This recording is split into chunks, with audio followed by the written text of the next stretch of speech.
right, well, we can start. There'll probably be some people who will still come in. Everybody can hear me in the back? All right? So I'm not going to use that way. I don't have to use the microphone, which is fine. So how many first-year beekeepers do we have? Okay, just a couple. How many people who think they have their Varroa mite situation under control? Okay. All right, so, you know, there's a lot of different things that people need to worry about. You know, first year people, you got a lot of things on your plate. But really, the mites are really the most important thing that we're going to have to deal with. And I always feel that, because I fix things anyways, like for a living and for fun, and I always like to know how things work if I'm going to be able to fix them. And I think, and I believe that it's that way with bees too.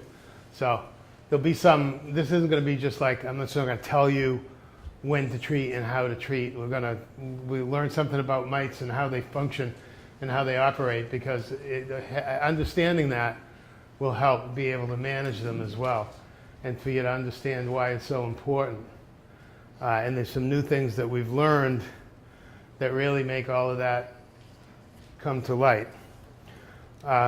So there's some people that have been doing work and writing articles in the journals and so on that I just want to acknowledge. Are Randy Oliver, who writes an article on mites every month in the American Bee Journal for the last 2 years, I think, an ongoing series.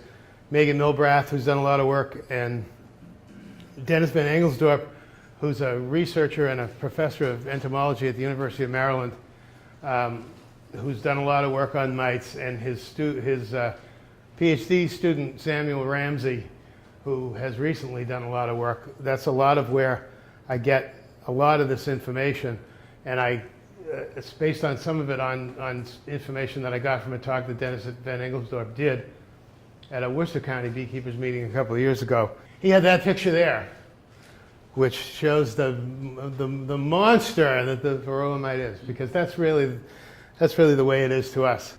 A lot of some of the reasons I wanted to do this class in the first place, and I did it a couple of years ago, were just based on a survey that I used to do, sort of an informal survey for Norfolk County people, to say in the spring, to say how many colonies did you have going into the winter, and how many colonies survived, and do you know what killed them, and what did you do about treating for mites?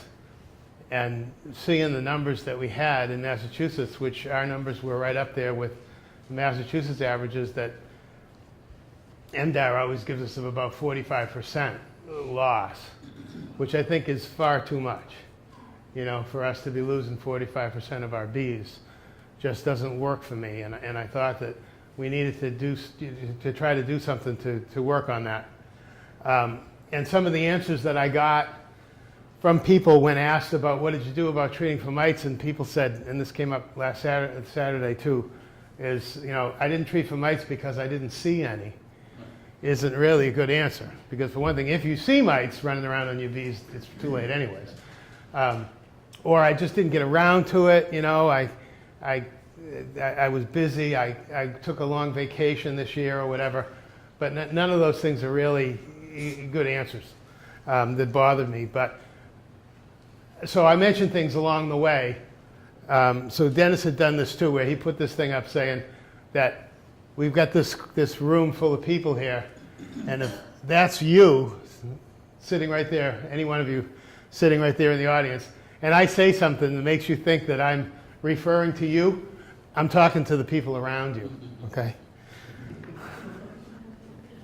So to start out with, I just want to say that your bees have mites. Even if you don't have bees, they have mites, right? If you didn't get your package yet, it's on the way up here. There's mites in there. There's mites on those bees, and you're going to have them, and you're not going to get rid of them. What we can do is we can manage our mites so that the bees can tolerate them, and that's really the key, is just keeping the mite levels down. You will never get rid of them completely. Does anybody currently not treat their bees at all as a matter of practice? There's a lot of talk, there's a lot said about, you know, treatment-free beekeeping and treatment-free beekeepers it's something that people can try, that people can pursue to see if they can be successful at. It's harder and harder in densely populated areas because there are a lot of other bees around. And the only way it's going to work for you to go without treating is if your mite levels stay low. Otherwise, you know, if you're testing and finding high mite levels and then you're not doing anything about it, you're just killing bees and other people's bees too. So it's something to shoot for, but there's a way. Treatment-free doesn't mean just neglecting the issue. It's very specific things that you need to do and routines that you need to follow in order to even attempt to go without treating. And we can talk about that more as we get there. And no matter what kind of bees you have or what people tell you about different kinds of bees, there are no bees that are mite-free or mite-proof. There are resistant bees. We can talk about some different kinds of resistant bees, but the bees will all have mites, and the mites need to be managed no matter what. Dennis Van Engelsdorp had said that somebody had said to him that mites to honeybees were sort of like ticks to us, except when you look at it to scale, what that's like is it's like you having a tick the size of a dinner plate biting into you. That's how it feels to a honeybee to have a Varroa mite biting into it. And so to steal the other thing from him was that he said that we hear sometimes that people say, well, my bees died and I didn't treat because I didn't get around to it because I was too busy. And he said, you know, Dennis said you can ask the people that if your dog was sick and you didn't get around to it, would it be acceptable to let your dog die because you didn't have time to bring it to the vet? I mean, I know they're insects, they're not, you know, your family pet or whatever, but I mean, to me they are. They're living creatures that we have chosen to be stewards of, and we owe it to them, and we owe it to the rest of the beekeepers and the rest of the world to take good care of them and make sure that they survive and they do their job pollinating and that they don't kill other people's bees, because killing other people's bees is a concept that's really gotten a lot of attention in the last few years, and now a lot of that's been proven that this happens. And so it becomes not only a choice that you make for your own bees, but also for your neighbor's bees too. The other thing is, I'm not saying that, you know, if you take care of your mites and try to keep your mite situation under control, you stand a much better chance of having your bees survive. But keeping bees is very difficult in this part of the world with the winters and with droughts and so on. We have, and with pesticides being used and everything else. So we have a lot of challenges, and so bees are going to die anyways. We're never going to get to, like, say, 0 loss rate. I think 45% is too high, and your bees will still die. And if you lose some bees over the winter, I'm not saying, and no one else is saying, that you're a bad beekeeper, because you will lose bees for various reasons. It's up to us to do the best we can to help them to survive. And I think that working together on things like taking care of mites, we can improve those things greatly.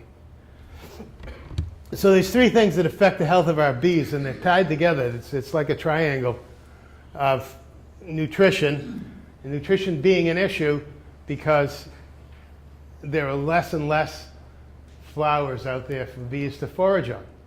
Every time we build a shopping center, condo complex, or anything else with a parking lot that we take down woodland areas, or areas that could have ended up having flowers growing on them, areas that have wildflowers growing on them, we're reducing the forage for our bees. We're reducing habitat for a lot of our native bees too. Honeybees are lucky at least that we give them a place to live, but they need food, and they need good food, and that's going to be what we'll talk about next week, about giving your plants a good diverse selection of things to eat all the way through the year.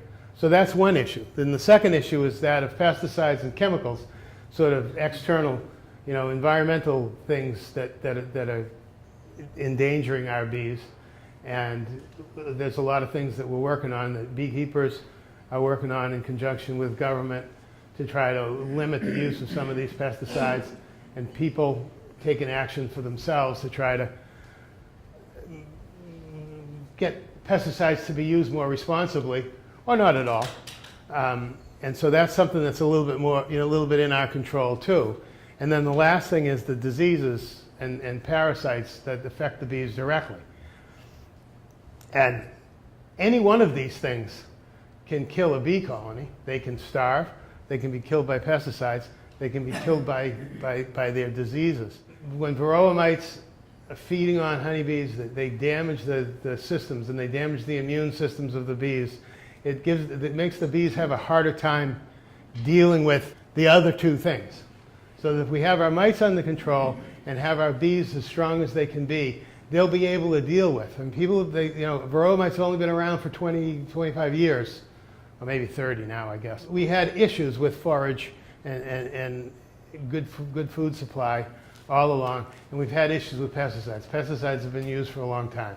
Neonicotinoids are something new, but pesticides had been used. The bees were dealing with some of these things better when we didn't have Varroa mites to worry about.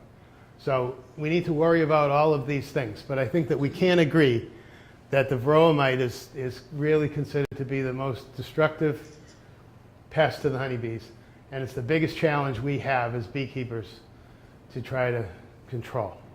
Not to say that we shouldn't worry about the other aspects of it, but we need to keep our mites under control, and it'll go a long way to keep our colonies in good health.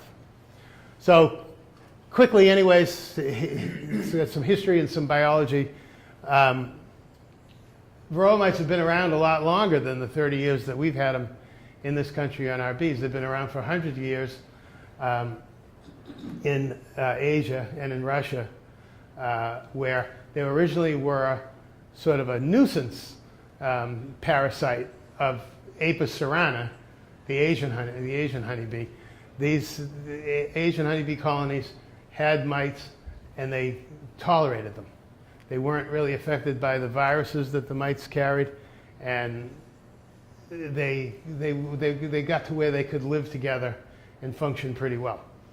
Some mites had spread to some Apis mellifera colonies in China, and some of those bees had been exported to South America, and some of those bees made it into this country, where in Wisconsin in 1987, imagine being the person who first discovered these little things in their beehive, didn't even know what they were. And that's how they came in, and that's why you can't bring bees in from other countries into this country now.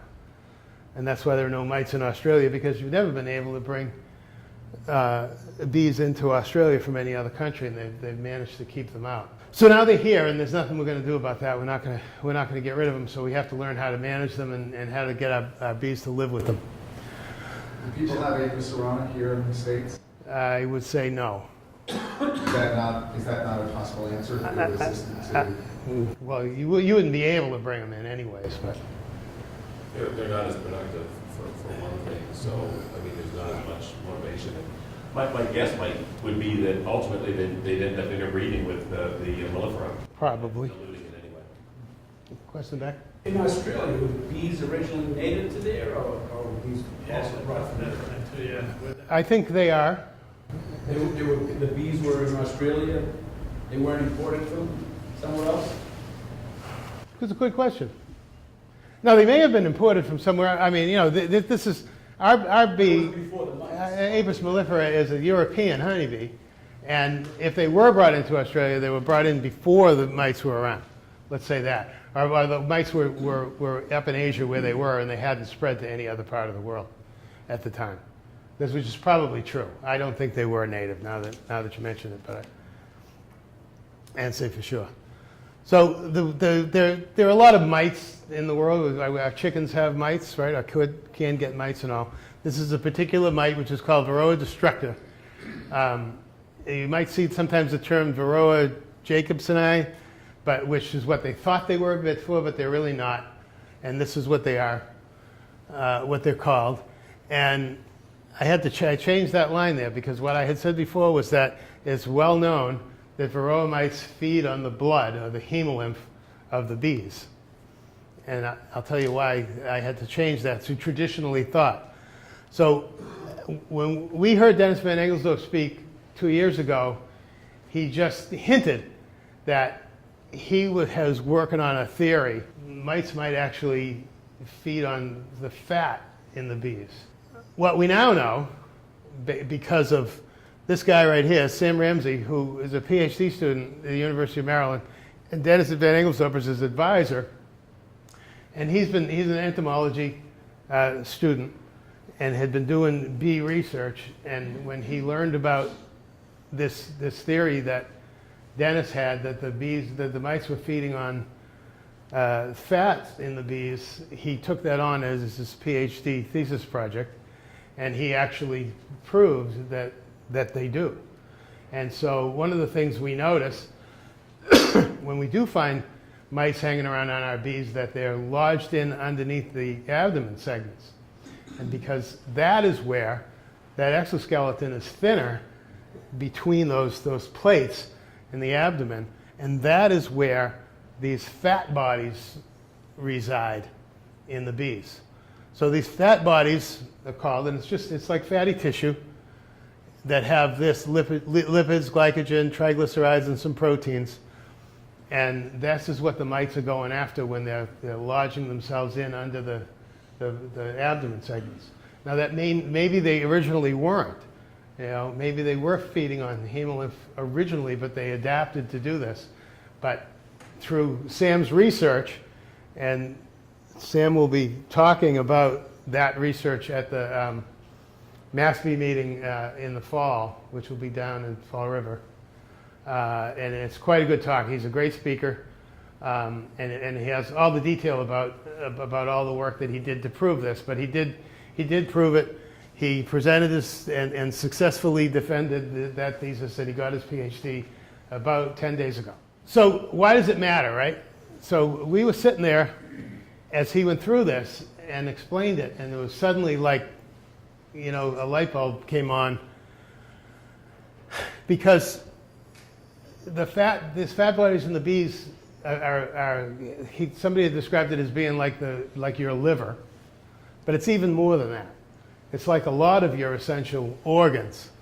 And so the fat bodies in the bees contain the tissues, the compounds that influence the growth and development of the young bees, the storage of nutrients, synthesis of proteins, temperature regulation. Okay, so that's, especially for places with winters, cold winters like ours, that's very important. And the immune functions. Like I said, we've known that mites compromise the immune systems in the bees, and so that's a good reason why we know. So that bees whose fat bodies have been damaged by mites feeding on them are just not healthy bees. But the big thing, as it turned out, was that there's a material, a protein called vitellogenin, and I think there's too many T's. I think it's only one T. But this vitellogenin is a protein that its main function is to prolong the lifespan of the bees. In the summertime, when bees are out foraging, I mean, they literally work themselves to death, flying back and forth, going from flower to flower. They burn through all of that fat supply and all the vitellogenin they have, and that's how they know. That's how they reach the end of their life, because that's the last thing they do, is they go out forage, and they forage until they die. When the bees that the queen lays the eggs for in September and October, those bees now pretty much never end up going out to forage at all. So they don't burn through that. And that's why the winter bees live so much longer than bees from the rest of the year, because they've got this supply of vitellogenin that lets them live all the way through the winter. When fall comes, they start to build that up in their bodies, and like I said, and they're not using it. And so they're basically fattening up. You've heard the term fat bees, and it's literally true. They've built up their fat levels that are going to help them get through the winter. So the light bulb part of the whole thing is that, if you thought you didn't care what the Varroa mites actually feed on the bees, the key is here that when the mites are feeding on the fat bodies in the bees in the fall, even if you're doing things to treat and get rid of some of those mites, but these bees have already been damaged and the bees' fat bodies have already been compromised, they're not going to live quite as long as they would have if it hadn't been damaged. Which is why there are a number of different ways that your bees can die, mechanisms that are things that you'll see happen. You know, there's the whole thing where people say, well, they absconded in the fall. Well, they didn't abscond. They actually, they had so infected with viruses that so many bees left the hive that the rest of them couldn't continue. You don't find very many dead bees in the hive at all. And that's sort of a mass exodus of sick bees. But the other way that it happens is that you see your population just slowly decreases as whatever summer bees, you know, bees that eggs were laid in September, but they hadn't quite built up their fat bodies yet. They're still foraging, and they still only have 6 weeks to live. And then you get into November or so, you know, pretty much all of those bees are gone. And so now you've got winter bees. But if you have a smaller population of winter bees or winter bees whose systems are damaged, they're going to be dying off earlier and earlier. Now, if things all worked the way they used to, I guess, which is that we started to warm up a little bit in the end of February and queens started laying, and then it actually warmed up in March, and we didn't have deep freezes in March, that, you know, that brood could actually survive and hatch out and carry on. You've got new bees to replace those winter bees that are dying. But what we're seeing with the way things are happening with our climate here, and you know, we talked about what a brutal spring it was last year, and now what are we saying again? We're talking once again what a brutal spring it is, right? It's March 18th and it hasn't warmed up yet. It's going to be 40 degrees tomorrow. So one of the things that happens is it warms up in February and queens start laying, and you get some good-sized patches of brood, and then we get a couple of, like a week of really cold weather in March, and it's cold in that hive, and there's not enough bees in there to keep all that brood covered, and the brood gets chilled, and the brood dies. And so anybody, if you're finding little mummy pupae outside your entrances like that, that's why. Those bees were chilled, and they were pulled out and kicked out of the hive. And so now your winter bees are all dying off, and you don't have any new bees coming because all of that brood was chilled. And this is why people are having hives.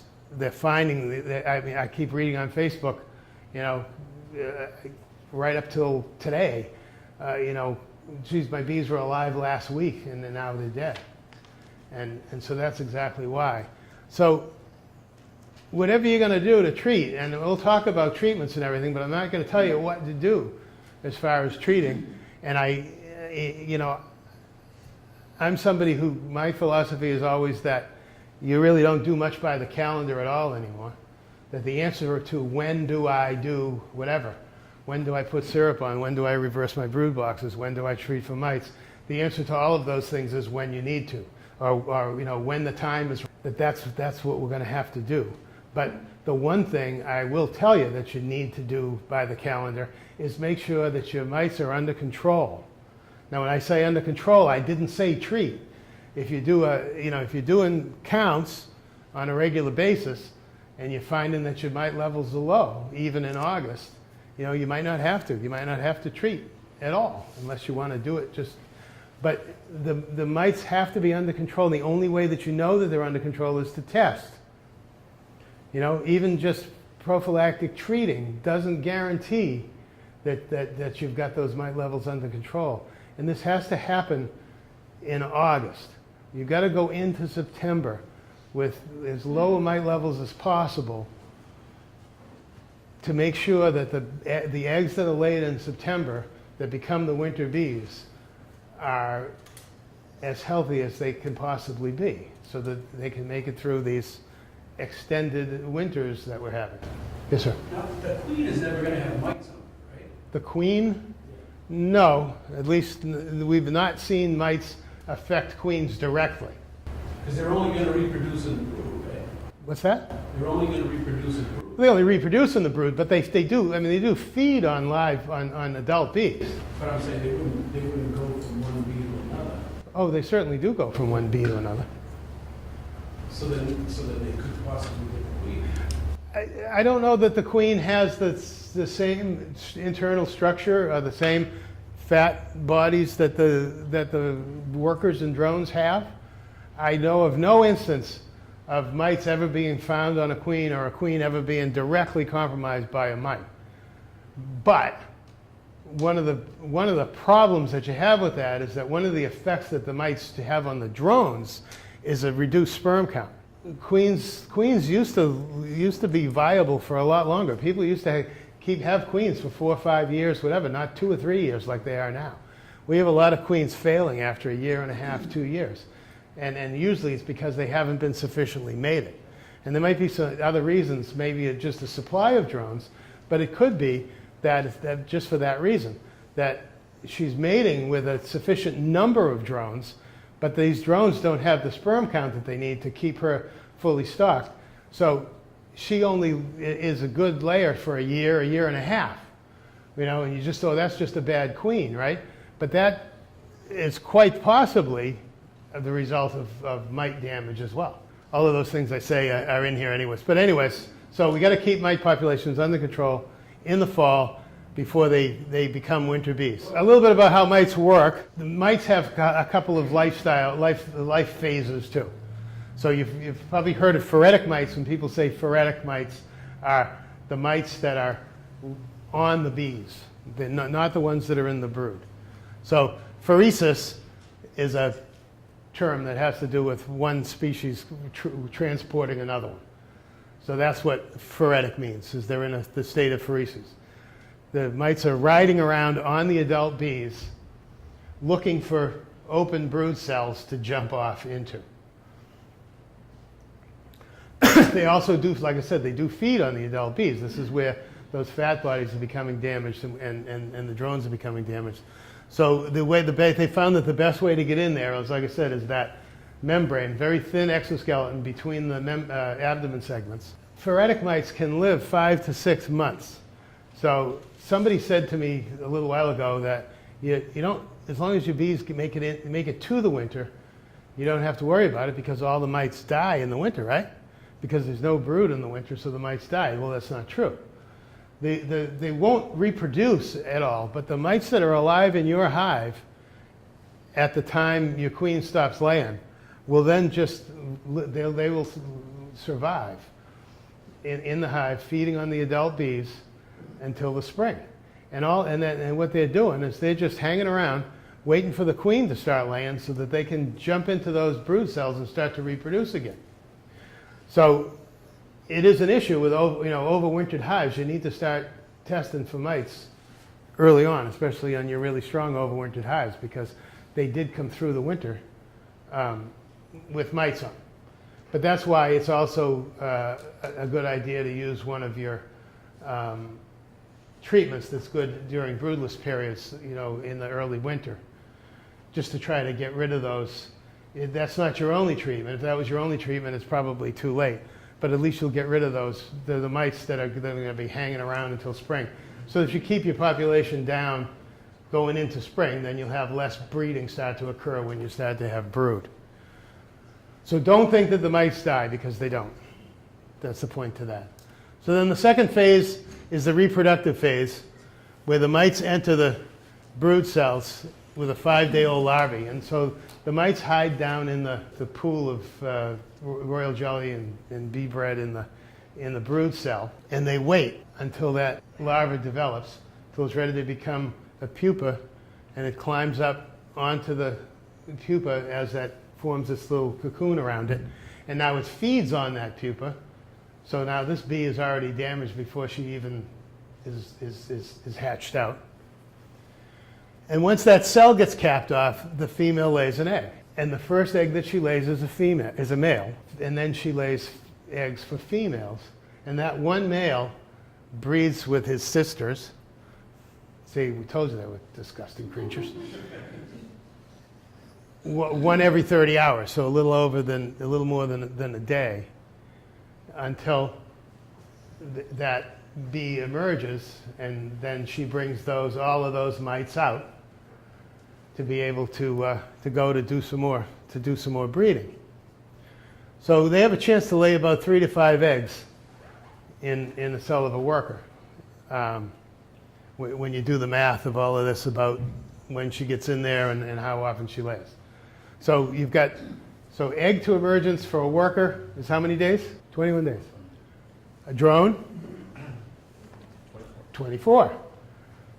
3 extra days for mites to breed. So at 30 hours, you can get probably 2 more, which is the reason that you find more mites in your drone brood, and why people, actually raise drone brood using the green frames or whatever to raise drones to basically harvest mites out of there, because the mites prefer the drones because they can get 2 extra breeding cycles out of it. So if you haven't seen one, that's what they look like. They look kind of smooth and shiny, but they're really kind of hairy. So they have all of these legs, and they have like suction cups on them that allow them to grab onto the bees and hold on to the bees. That's the mouth right there. So it grabs on, and then it just kind of bites in.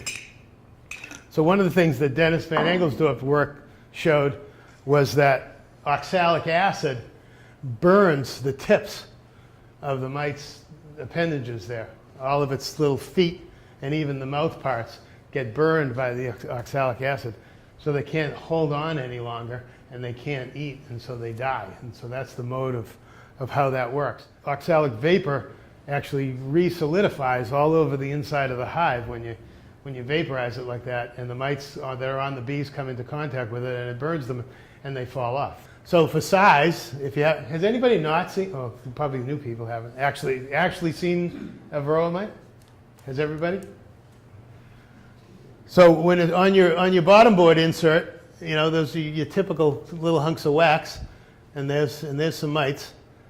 It's pretty easy to spot, especially with a magnifying glass, if you look on that bottom board. And then see, here's another one where you have one of the bottom boards that's divided up into the grids. And I mean, there's 3 there, 4, 5, 6.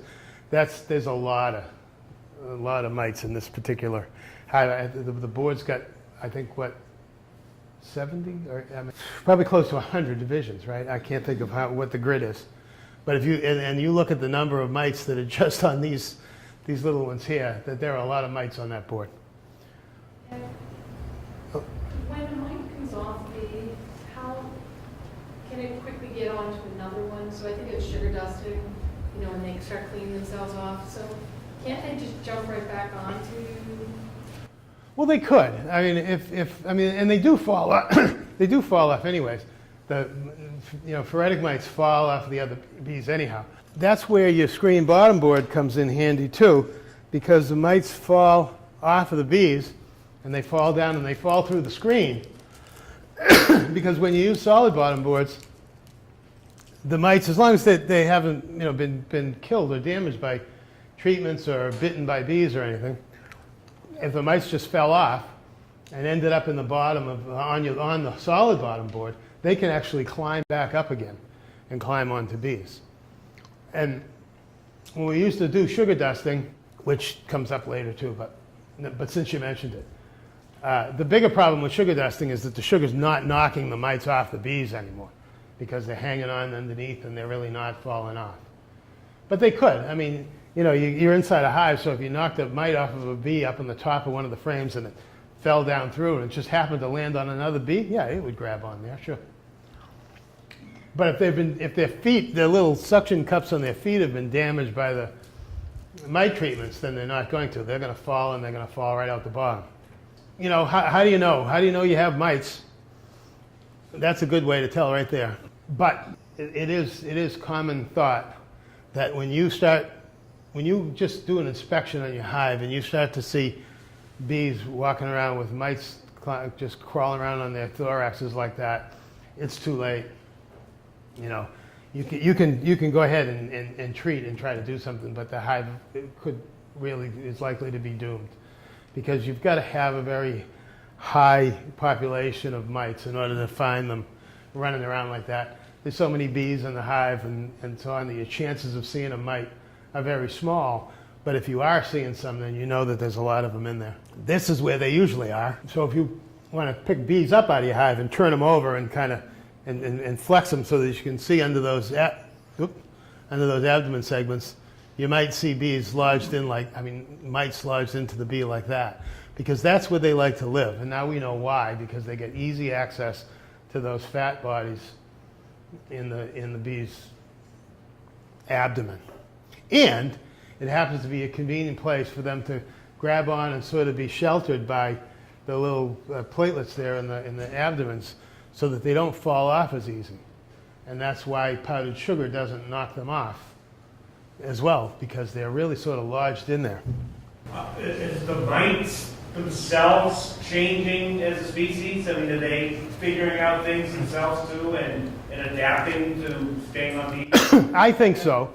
A lot of people think so. They think that there's a lot of things that mites are doing differently about how they breed and how they transmit the viruses and move themselves around. That there's actually some sort of intelligence there between the mice and the viruses, that they're adapting to what we do. Absolutely. So now when you get into things like this, now often you see things like this when you're inspecting a hive that didn't make it through the winter, and usually would be one that died out in the fall or in the early winter. That this condition is called parasitic mite syndrome. And what happens is you've got in here, these are all larvae that didn't make it into being pupae.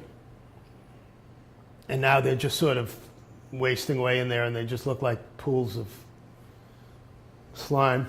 But here is what you have. This bee is not actually emerging. She's been uncapped. You see cappings that are punctured here. These bees, these pupa are in those cells, are so sick from being damaged by the mites that the adult bees are tearing the cappings open and pulling them out. They're trying to save the rest of the hive from the sick bees and from the mites. But you usually, when you see this like this, they started to do some uncapping, but they didn't get there because the population just decreased to nothing. So when you open up your dead hive and you see a whole bunch of punctured cappings like that, it was mites that killed them. And the other thing is that with what the mites eat from the bees, their waste product is primarily a compound called guanine, which is white crystals. When you look in your, because this is a kind of thing too where, well, I see that bee looks like she's alive. So this was actually a live hive. And there's an undeveloped larva there. But here, hanging on the sides of the cells, the open cells, these hunks of white crystalline material here is mite poop. When you have a lot of it like that, again, it's, you're either looking at a hive that already died, and now you know why too. What would you do with the frame then? If your hive died and it looks like that, or like the ones before, do you scrape it off, or do you just put your new package in and Yeah, you can. They'll clean it up. It doesn't actually hurt anything. I mean, that's just evidence, anytime you have a hive that dies out, you're going to have dead bees inside, especially hives that starve. The bees are all inside the cells there. You don't have to pull them all out. The new bees will clean that out. So they'll clean that up, and it's not. Once the bees die, the mites die after a little while when they don't have anything to eat there. The viruses haven't been shown to stay alive in the hives either. So you can just put some new bees in and go on from there. But you'll see this in the dead hive for sure if you had a mite problem. Here's an extreme situation of that. We've got some dead bees and cells there. Some of these cells have been torn open, but there were mites in almost every single cell in that section of that frame. So that hive, I'm sure, was dead. And you can be sure that mites was the cause of death in this case. So when you see that, you know. Here again, here's a bad situation. You go in, you've got uncapped larvae here with mites visible right in the cells. These larvae here are sort of yellowish. They're not a nice bright white color. So they're either dead or in serious trouble. Another one that's been torn open here. The bees are going to try, and when we talk about hygienic strains of bees, there are some bees that are more sensitive than that to others. They're bees that sense that there are mites inside the brood cells, and they will open up the brood cells and pull the pupa out to get the mites to stop breeding and the mites to fall off. So there are bees that are bred to do that, but you know it's not. They're not going to keep it totally under control. Once bees start opening up brood cells and pulling pupa out, it's an indication that there's getting to be a problem. You'll see some, but you don't want to see a lot of it. So that's what happens. And this was something that was known before.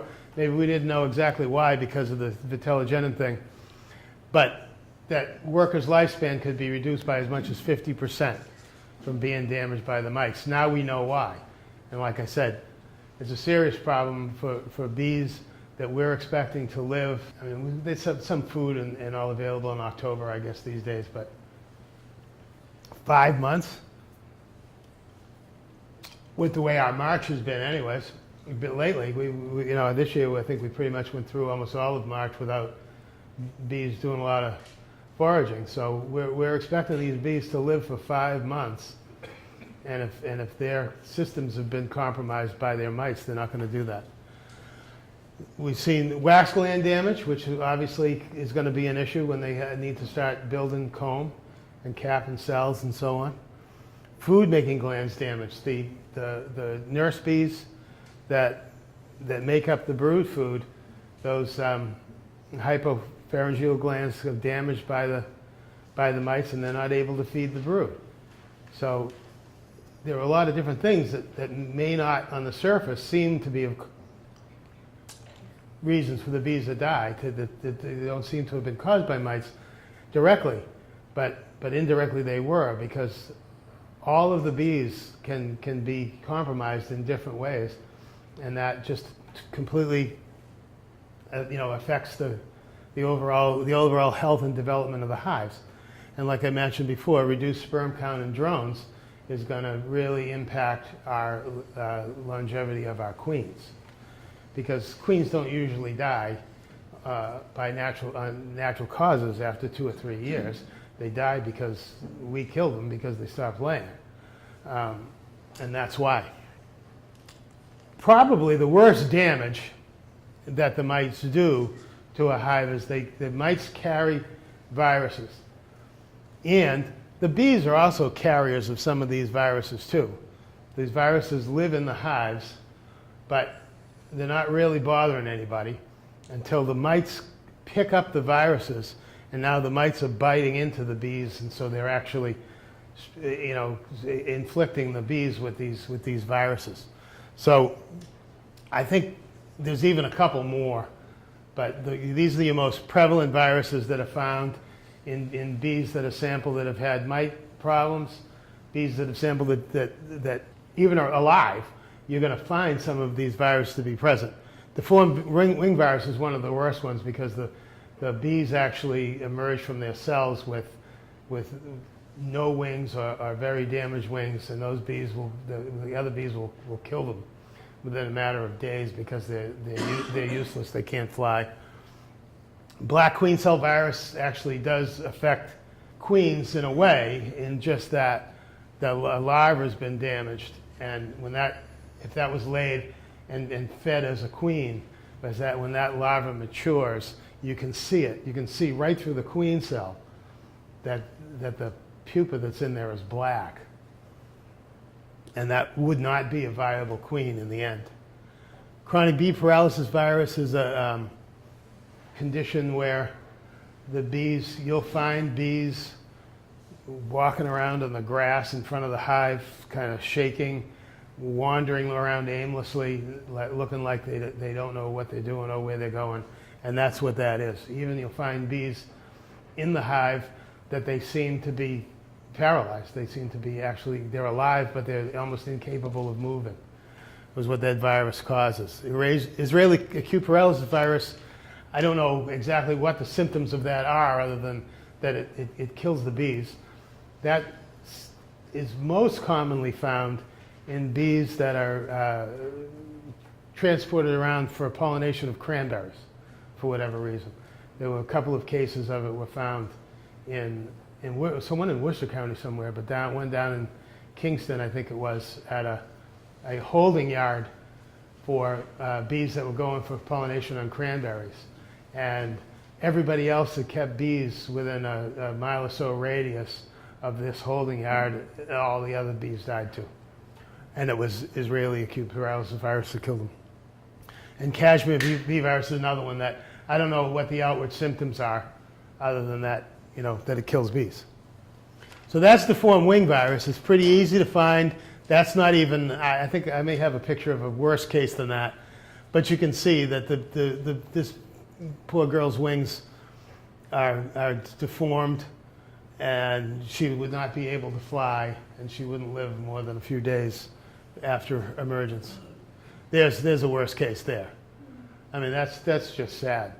So you'll see that, and so it's something that you should look for when you're doing an inspection. It might be the first sign that you see that you've got a mite problem. You're just doing an inspection and you see some deformed wings like that.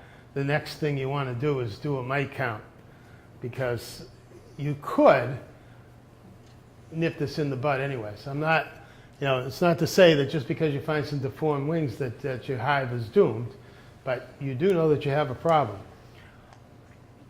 And if you can knock down the mite population, some of these bees are obviously going to die off, but without more viruses propagating through the hive, you might be able to save it. So be on the lookout for that. And don't kid yourself. If you see it, realize that it's a problem. Don't just look the other way and hope that it'll get better, because it won't. You're going to have to act and do something about this as soon as you can. Can I ask a question?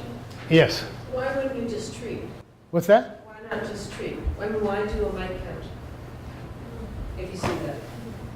I suppose in that case, it would be, I like to have counts and keep records, but I suppose you could just go ahead and make the decision to treat at that point, because you've got a problem.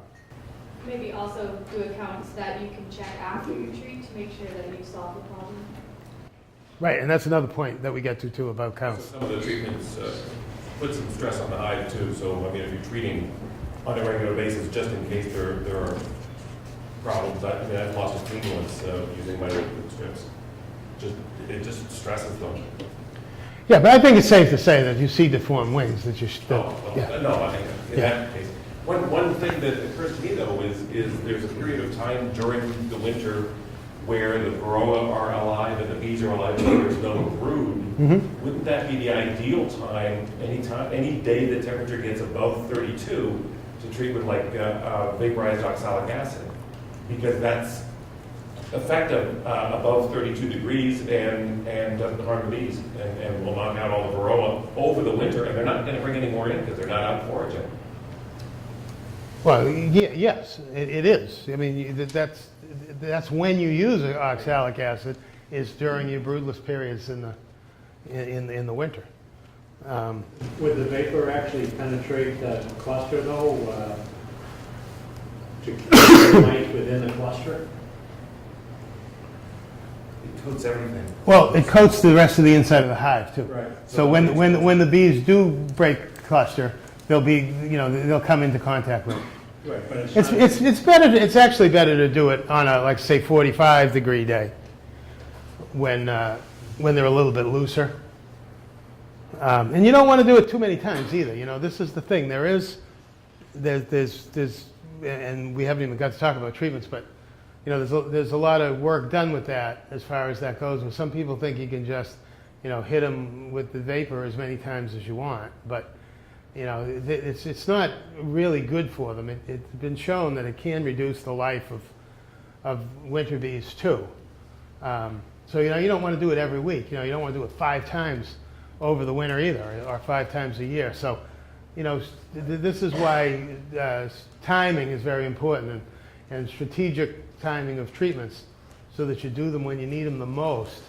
Because otherwise, we could just treat like every week, and then we wouldn't have any mites. But unfortunately, we wouldn't have any bees either. So that's what you have to sort of temper, is when you treat for that reason. So viruses again. So that's chronic bee paralysis virus. One of the things you see here is that these bees have no hairs on their bodies, and they look like black and greasy. So that's pretty obvious too. I mean, those are live honeybees from a hive, and they don't look like any bees that I have. So that's something that you'll notice. I mean, I've seen it. And then there's this, which is called, you'll see this a lot in conjunction with deformed wing virus, which this one here has, but is this short stunted abdomen. It almost like a sphere rather than an oval. And that's just because the pupa didn't develop fully, because the mites were in its brood cell feeding on it. And so these bees will emerge looking like this, and they'll be killed off in a short time. But so the way you might find these is you might find them out on your entrance or on the ground in front of your hive because they've been thrown out. And that's why it's also a good idea to check that once in a while. When you see the dead bees that you normally see out in front of your hive or on your landing board or whatever, pick them up and take a look at them and see if they look normal other than being dead. Because you can see things like deformed wing, you can see that the paralysis virus signs and everything in those dead bees that are kicked out. So it's a good thing to do too. It's really, observation around your hive. Sometimes you can get a lot of information that you can't get inside the hive. What's become apparent over the last few years, where it's really been an issue and something that is talked about a lot now, is that the mites and the viruses, bees with mites and bees affected by viruses, will move from the hives that they normally live in as those hives are collapsing. It was a time that we thought that what would happen is that these virus-affected bees would just leave the hive to go die somewhere in an effort to save the rest of the hive. So they know they're sick, so they leave to go die in the woods somewhere. But it turns out that's not entirely true.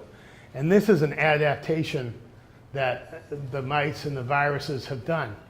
Because it's not, these viruses are living organisms too. And it's not in their best interest, really, to kill the colony, because they'll die too. So they're doing sort of a reproduction along the lines of the bees swarming, in that as this hive gets so sick that the bees just die and the hives collapse, in that the population just decreases like that, some of the virus-infested bees that are still alive will leave the hive and they will go to other hives in order to reproduce themselves. So they call that horizontal transmission, and that in the case of like a vertical transmission would be a disease that was spread from a queen to a worker, or from a queen to the eggs or whatever. Horizontal transmission means transmitted from bee to bee. So virus-infested bees within a hive spread the viruses to each other, but colonies also spread their viruses to other colonies too. And that can be within not quite a full foraging range, but it's been shown to be 1.5 miles, 2 miles, that bees can affect other hives. So this is where the whole treatment-free thing, or the decision that you make for whatever reason to not treat your bees and have them die, that you're not only affecting your own bees, that you're actually killing other people's bees too. So this is really not a good thing, and something that gives you all the more reason to want to take care of the mites in your hives, but also all the more reason to be aware of who around you has bees, and to be able to maybe get to know these people and strike up a conversation with these people and make sure that they're treating and people are treating at the testing and treating at the same time, which we'll talk about our little communication groups later. And that's why, for that reason, now a lot of people don't believe this. We do, I do. Have multiple colonies in your apiary, and you go around testing. You could test 1, 2, 3, and get low mite counts, and then go to the 4th one and get a high mite count. That the thing to do is to treat all of those hives. And the reason being that even as you apply a treatment to that one that has the high mite count, or you got a high mite count from one, and now you ran out to Agway or whatever to buy some mite away quick strips, and in the meantime, some of these bees that had mites on them and viruses drifted to some of your other hives. So then you treat the one that had the high count, and your other hives have high mite counts too, and you don't even know it. So you treat them all at once, and like I said, preferably everybody who lives in a 2-mile circle around you would treat their hives at the same time. We'd stand a better chance of reducing that horizontal transmission. Other ways, it has been seen, I've seen pictures of Varroa mites on flowers. Bee lands on the flower foraging, mite jumps on the bee and goes back to the hive. It does happen. Like I said, past B2B within the colonies. But by far, the two biggest problems here are that the bees from the collapsing colonies go, and so that the term has been coined about, they call these hives mite bombs. Because when the hive goes, that's one thing that we've seen, is that when these hives exhibit this Varroa collapse, which is not the thing that's known as colony collapse disorder.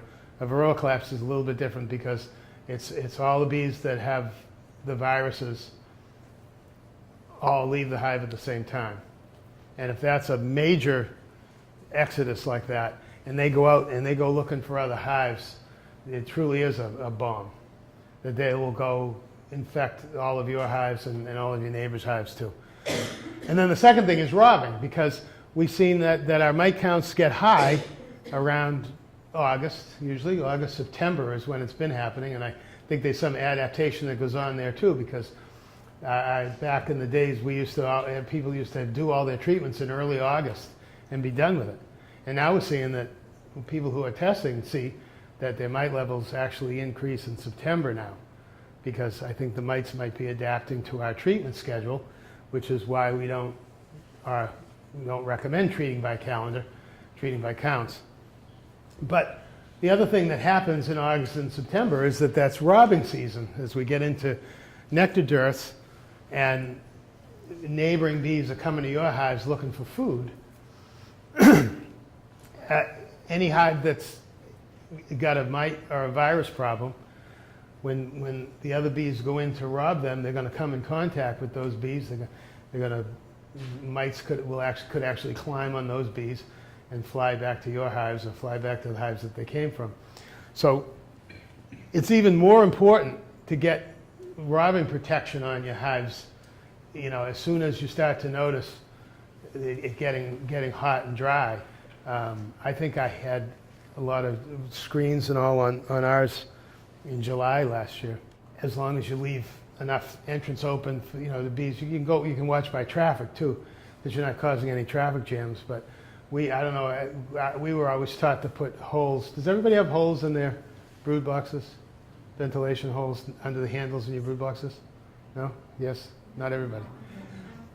So that's the way I was taught, was that. No, I was gonna do it this year, but it's in the brood box. Yeah, right underneath, right under the handle, not above it. Because when you grab the handle and your hand's in front of that hole, but if you're not wearing gloves, so 3/4 inch hole right below the handhold in the front of the brood chamber for ventilation. But now that's just another place that the robbers can get into. So what I always do is put Screen over. window screen with pins, not with duct tape, because you ruin the paint job.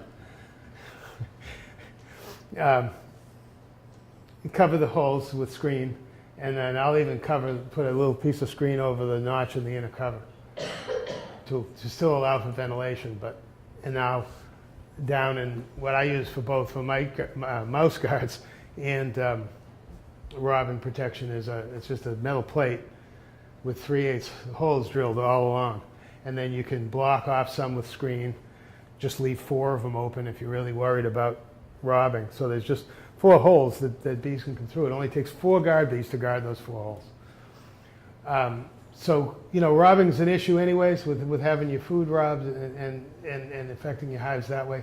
But it's probably even more of a problem when you've got your neighbor's sick virus-infested bees coming over to rob your hives.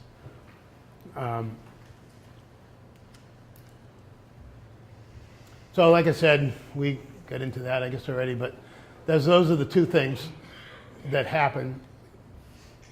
First being that the hive is full of sick bees, and they do this, what they call altruistic self-removal, in that they leave the hive to go die somewhere in an effort to save the hive from being, so the bees know they're sick, they know that there's something wrong with them, and they leave in order to do that.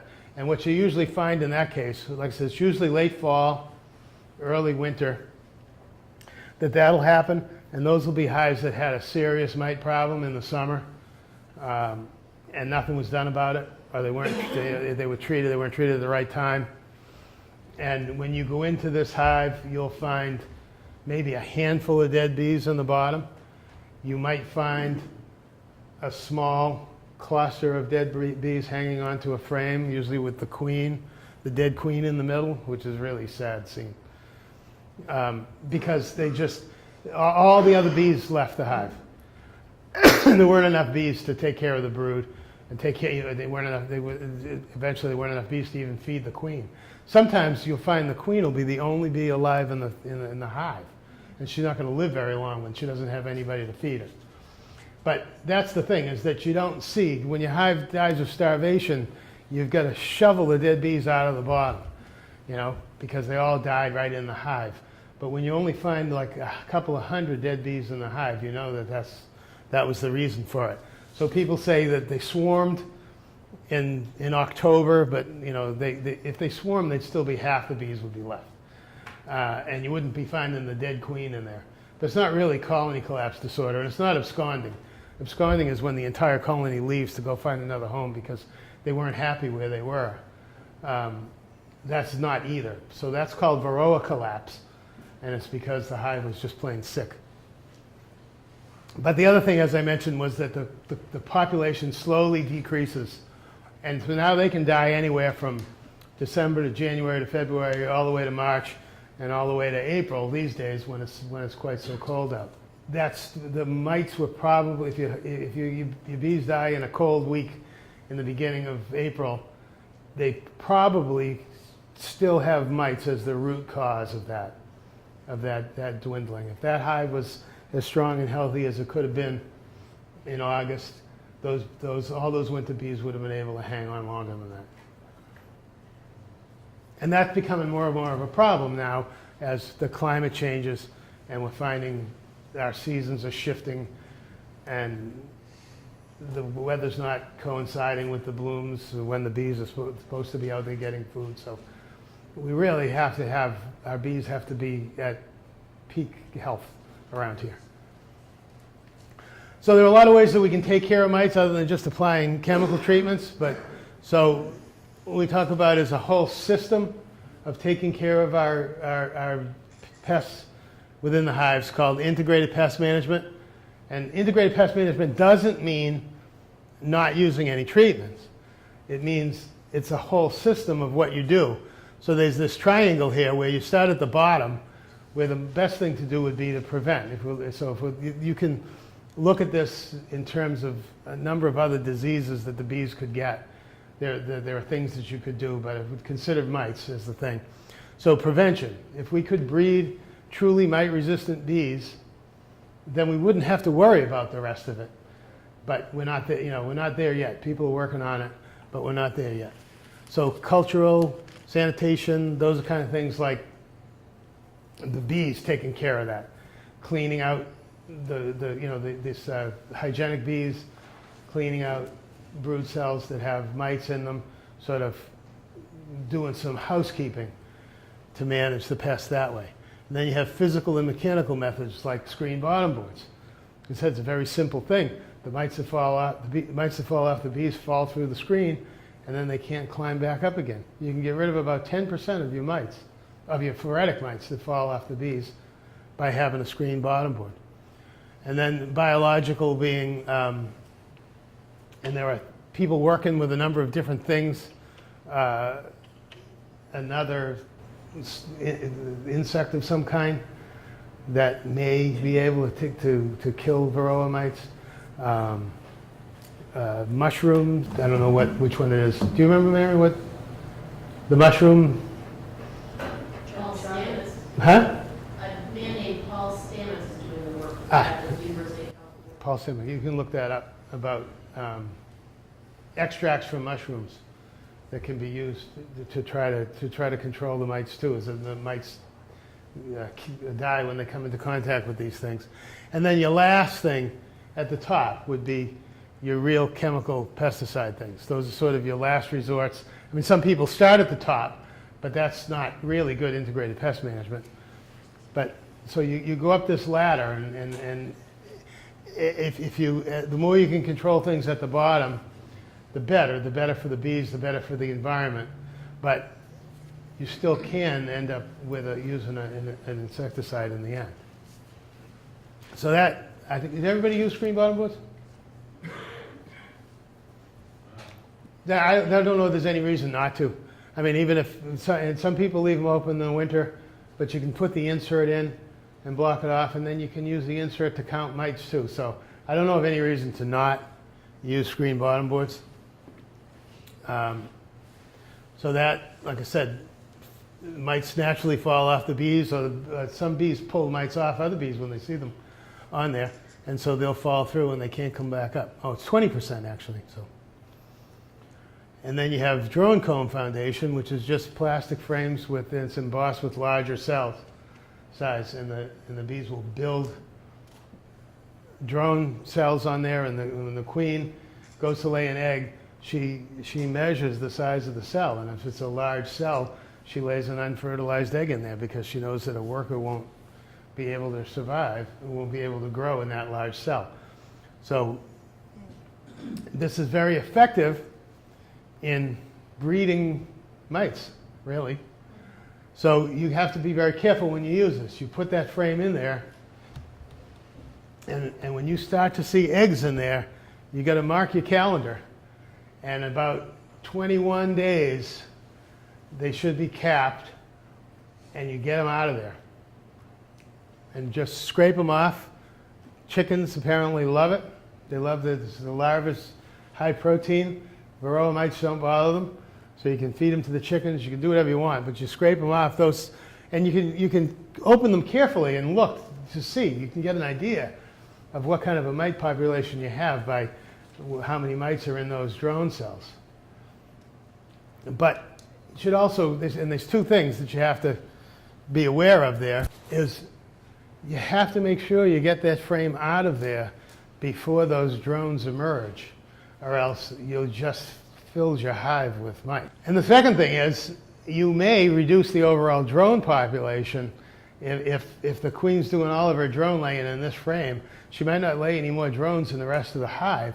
And if you want to do something like raise a queen, or if they want to supersede a queen, or you want to do a split, and you don't have any drones to mate with. So you got to use it carefully. Some people don't believe in it at all, and some people use them regularly.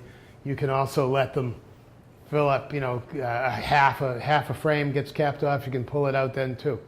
But it's a very good way to see what your mite population is, because you're going to kill those anyway. So you can very carefully uncap those things and take a look and see what you see for mites. you'll very likely see 3 or 4 mites in each of some of those drone cells. So one of your other sort of cultural, environmental things is brood cycle interruption. You do this naturally if you're going to make splits. If you're going to take a queen and a couple of frames out of a hive and move it into a nuke, leave this hive queenless. Let them raise their own queen, or get a queen to put in there. However you're going to do it, this hive there'll be a point where all the brood is hatched out and there's no new cap brood yet. Now the mites can't reproduce and you will knock down your mite population. It also can be a good time to use oxalic acid or one of the other mite treatments that don't get under the brood cappings, because when you don't have any brood in there. And the other thing that some people do is they just cage the queen. Now you can get these queen cages. It's just a screen that you push in on a frame, so you can trap her, and it's a screen, so the bees can still feed her, but she can't go out. She can't go around the hive laying eggs. So you can trap her for 2 weeks, and all your brood will hatch out. So your hive will be completely broodless, but it's still queen right. So they know the queen is there. They won't build queen cells or anything, or they won't have any eggs to raise another queen from anyway. And you'll significantly reduce your mite population that way. Of course, you'll reduce your bee population too, and it affects things like honey production. You don't want to do it too late in the year and have your hive not be able to build up to winter strength either. This is something that you would do probably right about after the first main honey flow. You do it in the early summer or whatever, when you maybe already collected a bunch of honey.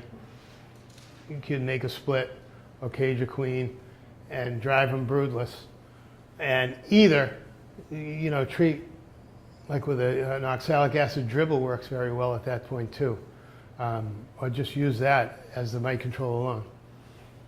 Small cell foundation, if anybody's ever heard of it, is generally considered to be a sham, because it was originally thought that you found more mites in your drone broods because the mites liked the larger cells. That was the idea when it was first discovered, that there were more mites in drone cells than there were in worker cells, and they thought it was because of the size of the cells, and we decided that if we made the worker cells smaller, that they'd have even less mites too. But it didn't work, and the reason there's more mites in the drone cells is because of the increased pupation period is what does it. So small cell foundation is a thing of the past. Like I said, robbing protection, very important now, not only to prevent robbing, but to prevent transmission of the virus. As far as sugar dusting goes, that's what I was taught in bee school, that every couple of months, or even maybe monthly, 2 months, sprinkled powdered sugar on them. We used to take a window screen, dump a cup of powdered sugar on the window screen, and spread it out with your bee brush, and let the sugar fall through the hive, and it would knock the mites off the bees and out the bottom board. And you ended up with a bunch of sugar-coated bees flying around. Has anybody ever done it? It was just decided that it really doesn't do that much good, particularly because of the way the mites are grabbing on underneath the abdomen segments there, and it's harder for them to fall off. And something that Angela Rowe mentioned on Saturday was that a lot of people think that it particularly doesn't work in our climate because it's too humid around. If you were in a really dry place, it would work a lot better. And you find that so that when you sprinkle the sugar on the bees and you end up with bees flying around coated with sugar, it means that the sugar's not falling off the bees, it's sticking to them. And so it's not going to do a good job removing the mites from the bees either. Somebody, I think Randy Oliver, did some tests, and he said that he thought that sugar dusting could be effective if you did it every week. But it's also been shown to cause some problems within the hives themselves, that it can actually promote European foul brood spore growth. So we don't do it. I don't recommend doing it. I don't think anybody's doing it anymore. You can do it if you want, I guess, but it's not doing any good. So there's where, see, I was tack the window screens over the ventilation holes and use this strip. See, now I've only got 4 holes open there. I got this screen over the inner cover notch, so they can very easily defend this. And we don't have any robbing problems in those cases. Do you Janice? keep the mouse guard on year round? Like even if it, No, I mean, in peak forage time and with honey supers on and everything else, I take them off. You can open up this side too. Like I said, if this is punched all the way across, I usually keep it blocked off in the middle, but I open up 4 or 5 holes on the other side too. But then if you start to see a lot of traffic down there, that they're just not getting in there, then I go and pull it off. It's got push pins, what I use to hold them on in the corner, so I can just pop them off. And then there's another reason for being very vigilant around the hives. I always walk through the bee yard to look and see what's going on. And if I see any kind of behavior that looks like fighting, they're sitting right there. I usually sit them right on top, and you can just pop them back on again. I don't even have this. We don't even keep the screen over the holes all year either. It's more when you start to see the nectar drying up, or when you start to see some fighting. I mean, I've had cases where we saw a real serious robbing situation, and I went running with the window screens and the push pins and to block them up. And that's a good reason to be watching, to see what's going on, so that you can react to things like that, because they can rob. A good population of bees can rob a weak hive in the course of a few hours and kill it. So you should have all of these things ready to put on there when you think you need them. So now we're going to talk about treatments. So I think I already gave it away, right? When are you supposed to treat? When you need it, exactly. So again, when I went to bee school, 9 years ago, we were told August 1st is when you do your mite treatment. And then over the course of a couple of years, and people adjusting things, were saying, "Oh, we don't want you to treat on August 1st anymore, you treat on August 15th. Well, then, treating on August 15th and then having all of your hives die from a Varroa collapse in October, you realize that your hive was overrun with mites in September. And people started to pay more attention to that, and now we find that you don't even know when. It seems to be getting later and later, but that's why I think testing is so important, so that you treat at the right time. Like if you're going to use Mite Away quick strips, which I recommend during the times when you have brood, it'd be good if you only use that once during the year.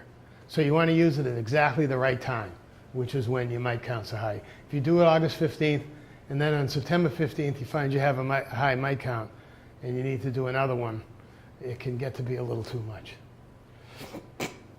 So a lot of people swear by the sticky board method, or you can take your bottom board insert, give it a light coating of vegetable oil or Crisco or whatever to make it sticky, and put it in. And 48 hours, 72 hours are usually a good time to be able to do that. You've got to get back out there and pull it out and count the mites on the board. 15 mites now. There used to be 25. 15 mites per 24 hours is the... 15 mites on the whole board. Right. Per 24 hours. So if you put it in there for 48 hours, then 30 mites. Right. That's quite a few mites to have fallen through. Seeing that only about 20% of the mites fall through the screen in the first place. And only about 20% of the mites are actually phoretic during times when you have brood. If 30 mites fell through that screen, there's a lot of mites in the hive. And then you have the sugar roll and the alcohol wash. Now, with the sugar roll and alcohol, we can show that, but they're both done pretty much the same way. But for the same reason that sugar dusting as a mite treatment isn't considered to be effective, the sugar roll kind of has the same drawback, is that it's not knocking all the mites off the bees. So some of your bottom boards are just plain white boards, but these here that have the grid on them are also helpful too, if you have a lot to count, because you can count within a square and write them down, and it's easier to not lose count, or you can do sort of an average to get it. But the point is to be able to put them in, know when you put it in, and know when you pulled it out, how long it's been in there, so that you can do a count and get a decent number. This method is good for times when the weather's not that great. You can't get in there to do alcohol washes, taking a hive apart. You can stick this in because you don't have to disturb the hive in any way in order to do this. You can put that insert in when you do a mite-away quick-strip treatment or even any other treatment and get an idea of how many mites you killed to get an idea of how many were in there. So it's a good idea to have them in there. But it gives you an idea of a trend rather than real absolute numbers. If you're just seeing 5 or 10 mites as you do this over the course of a couple of weeks, and then all of a sudden one day you pull it out and there's 50 on there, you know you have a problem. So that's, like I said, that's what you'll see. You can count them in the squares. They're pretty easy to count. Magnifying glass helps too. Sometimes it's hard to tell from some little bee parts and things from the mites, but you can see the legs when you look at them close enough. You can see the little legs on the mites and you know what they are. So does everybody do alcohol washes, or who does do alcohol washes? Really? Anybody do sugar rolls? What do the rest of you do for testing? You do the board drops on the board? Okay. So there are a couple of different ways to do it, but the point is that you need to get a half a cup of bees into a jar, which, to just try to catch them, it doesn't work very well. So what I have is, and if anybody's interested, I've got some jars. The state hands these things out now, but they didn't have a lot of them to give this time. But it's just a regular ball jar with a piece of number 8 hardware cloth or 1/8 inch mesh screen cut and pressed into the cover. And so we have that. So we take a jar and a half-cup measuring cup, which I don't have with me, but let's just say that is. And the way that we found works very well to do it, and it's especially when you have 2 people to do it, the first thing you got to do is find your queen. And if I'm going to go through and not find the queen, I won't do it. I won't do the test. We'll wait till tomorrow or whatever, or go do some other hives, and because you get a count, you might test them anyways, because the last thing I want to do is find my queen in the bottom of that jar. So we'll go in, and Marion's with me, so we'll go in and we'll look and say, so you want to get a frame that has cap brood on it, or it has brood of any kind, because they'll have nurse bees on there, because there's more mites riding around on the nurse bees because they're the ones that are close to the brood cells. So you find a nice frame that's got brood on it. Haven't found the queen yet, but we'll put that one back in and say, all right, number 4 is a good one. And then pull out the next one and say, there's the queen right there. Give that to your partner to hold so that you can then take this one out, put this one back in again. Because, I pulled out a frame and found a queen and put it back in the hive. And 5 seconds later, taking it out, and she was already on the next frame over. So I'll take this one out before she goes back in there again, as I'm not taking any chances. Take this, and we use a 5-gallon pail that's nice and clean, and just take the frame full of bees and whack it into the bottom. The bees drop down into the bottom. They're stunned for a minute, so they kind of collect it in the bottom. Take the measuring cup and scoop that half cup of bees.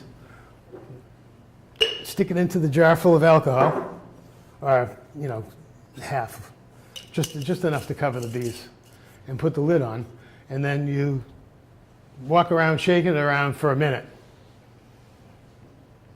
And then you want to have some way. Now there's a thing you can do with 2 jars where then you tip the jar over, and the alcohol and the mites go through the screen, but the bees stay on top and you can count.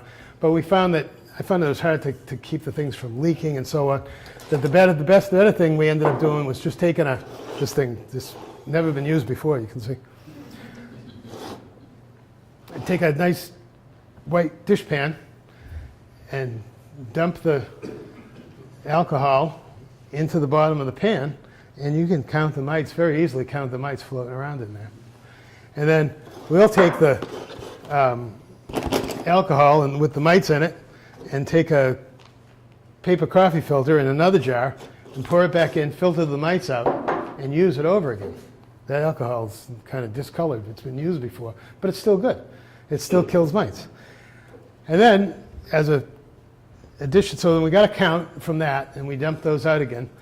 We'll just open up the jar, dump the dead bees out into the bottom of the bucket here, and you just kind of separate them with your fingers. And sometimes you'll see another mite or two come off of them just because the dead mite was stuck to the wet bee. And get a count from that way, and then dump them. So, and we've also used that to count bees to see how accurate we were at getting 300 bees in a half cup, and it's pretty good. It's good enough. So, yeah, you're killing 300 bees. It's true, and people don't like to kill 300 bees. But remember, you may be saving an entire colony. And those 300 bees would gladly give their lives to save the rest of the bees. I mean, it's just that much more accurate. How often are you doing that in the summer? We do it once a month. Or if we see some symptom or something that makes us think that maybe there's an issue, you know, we might do another one too. But I mean, we try to do it around the first of the month too, because one year we had a really high mite count. We were doing them around the 15th, and we did an August 15th count, and it was still low. Then when we did a September 15th count, they were high, too high, meaning that the population increased somewhere in that time. So I think that the time to see that would be September 1st would be better, because you start to run into, you know, it might be getting a little bit cooler. You never know what's going to happen now. Well, I know this year we're kind of behind schedule, right? But this time of the year, I mean, I haven't even gone into my hive yet. You can probably do your first one June 1st. Oh, so you don't do it as soon as you go in, like, middle of April, beginning of May? Well, no. I mean, and it all depends on the strength of the colonies too, just because you don't want to take a lot of bees out of a colony that's just beginning to develop. So we'll usually do June 1st, as long as we don't see anything else unusual. And you can use your insert at that point too, that if you stick your insert in your bottom board in May, and then you find a bunch of mites on there, maybe you want to actually do it. Yeah. But June 1st, July 1st, August 1st, September 1st. Just the question is, if you have a new hive and you get your package and you put your bees in, do you recommend doing any kind of testing like that, maybe a week or two after you install them in your hive? I mean, you don't know what you're getting. Right. And they could be loaded with mice. A lot of people are doing they're not really loaded because they don't have any brood. You know, they've been shaken out of hives that came back from pollination or whatever, you know, to make the packages. There's also no But cells for them to reproduce. There's what? There's no cells for them to. Well, yeah, exactly. So, but there are, you know, there are going to be mites on those bees, but not a lot, and they're not going to reproduce either. But a lot of people are doing it. They'll either make up the sugar syrup with the oxalic, like you do the dribble, and spray the package before you even install it. But you wouldn't do it in cool weather like this, that people are installing packages in now. You don't really want to get them wet at all.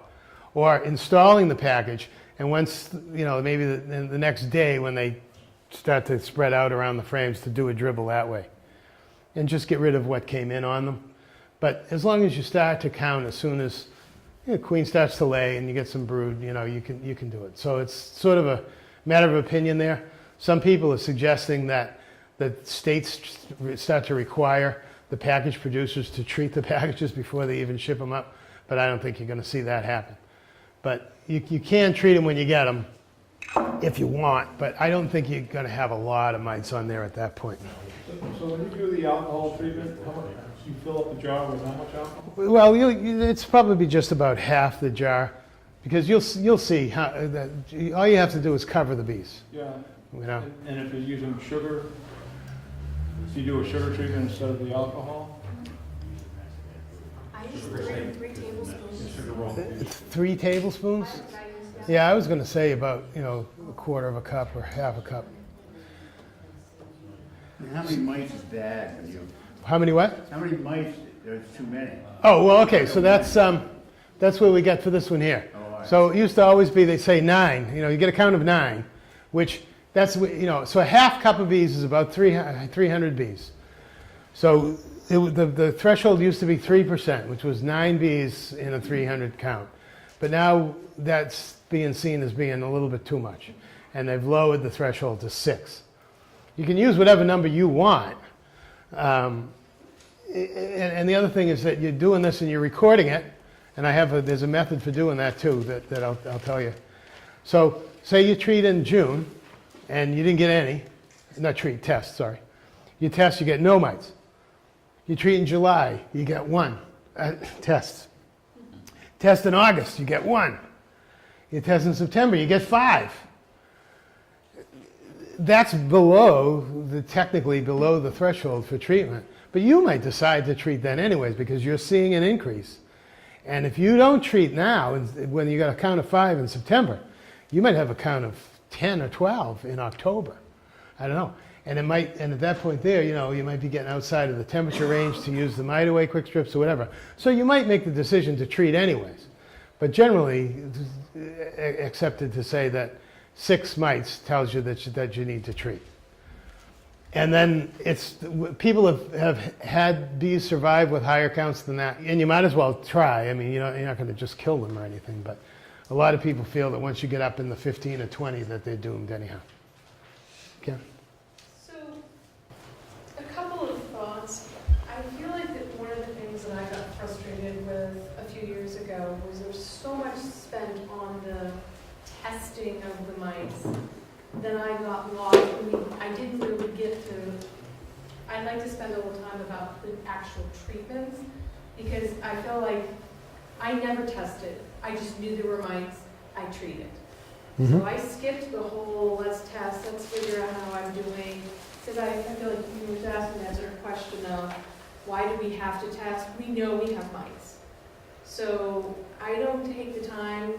If I'm going to spend the time, I'm going to take the time getting in there, treating, working with the hive, and not worry about the count, at least at this particular point in time. So I know that there's been new techniques or new thoughts on treatment. I really want to kind of address what's changed in the last few years. When I went to bee school, there was only the mite away quick strips that we talked about. But there sounds like there's a lot of other things that have come up. For treatment? Yeah. Oh yeah, there are. But and I have that.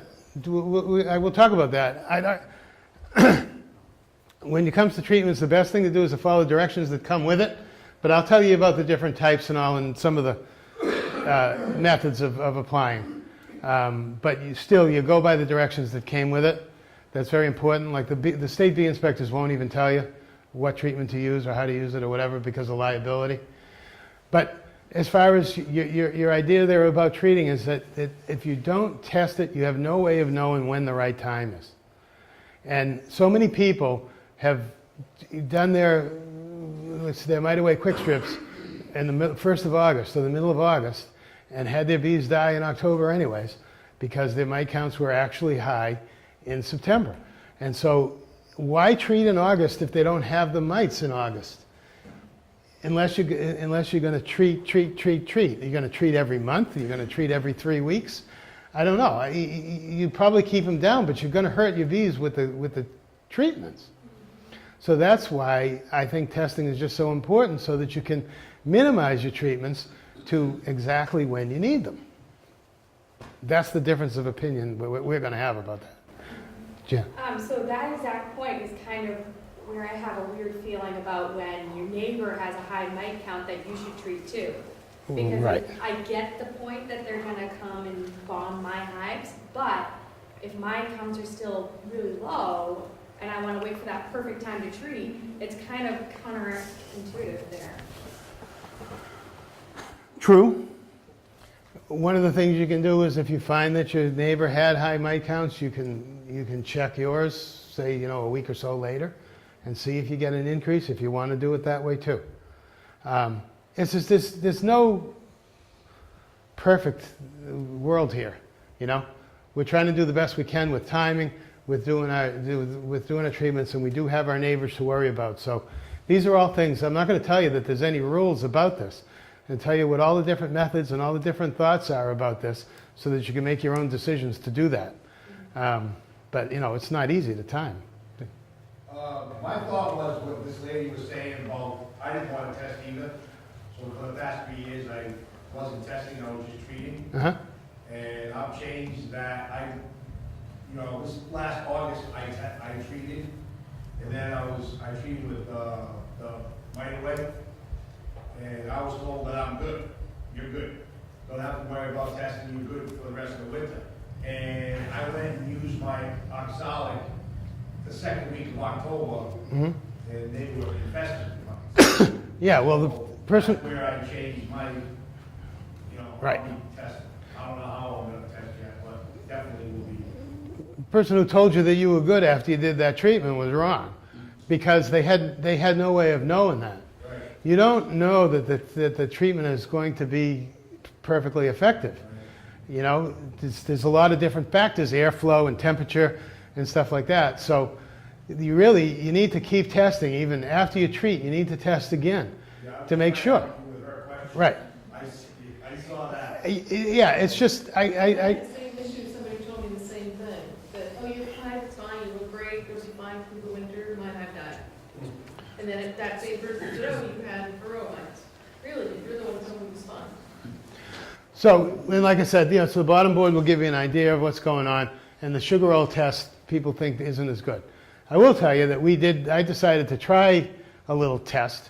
So last year when we went out to do our mite counts, we were going to do alcohol washes, but I brought sugar out with me too. So we took a half-cup sample of bees. You'd use the same jar. You do it the same way. Just shook them around with the sugar, dumped the sugar out of the jar into the water, and there was one mite floating around in the water.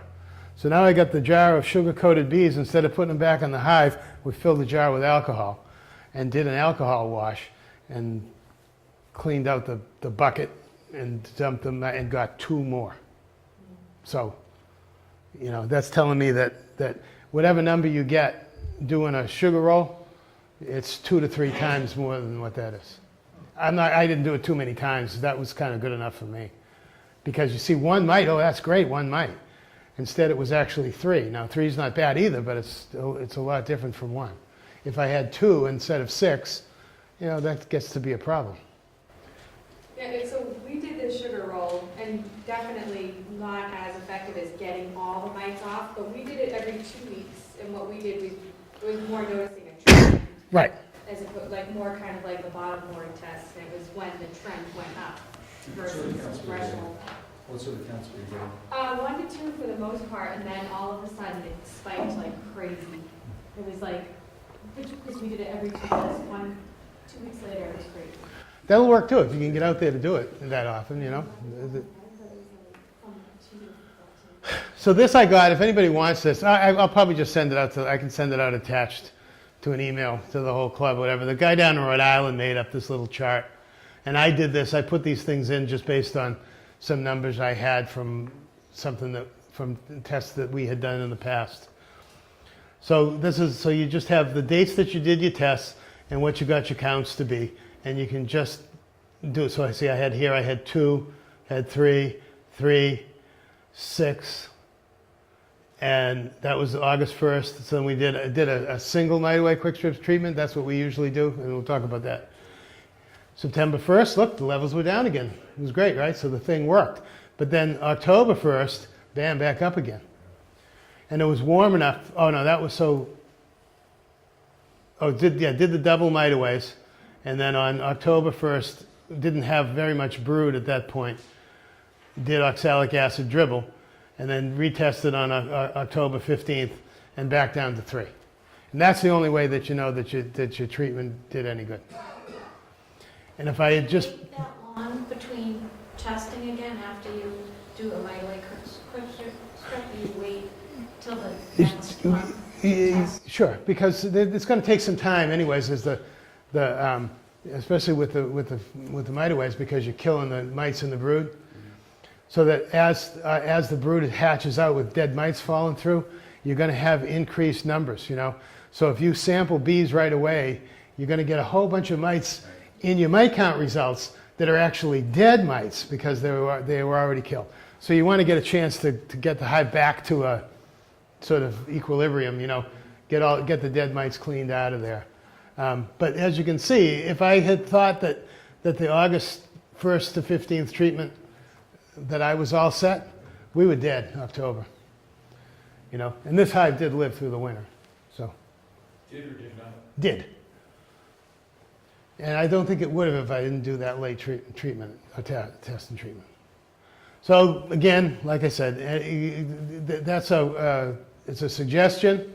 You don't have to do it that way, but if you do get one high mite count, it is suggested that you treat the rest. I think that they include that in the instructions for the MiteAway quick strips now. Anyways, testing should continue because, like I see, sometimes you get that rebound and you can't assume that you got rid of them. But now, so we get to talk about treatments. Like I say, they say, you know, the label's the law. Follow the label instructions, both for the safety of your bees and yourself. Some of these things, even though they're, you know, organic acids, they're still acids and they still burn you. Yeah, same thing. I say the same thing over and over again, but that's how strongly I feel about it. So there are some treatments that aren't recommended to be used anymore. This fluvalinate, which is something called Apistan, which was like the commercial beekeepers swore by this stuff. It is a chemical insecticide, but it was easy for them to use. But what they tended to do was to put these strips in and leave them on there for too long.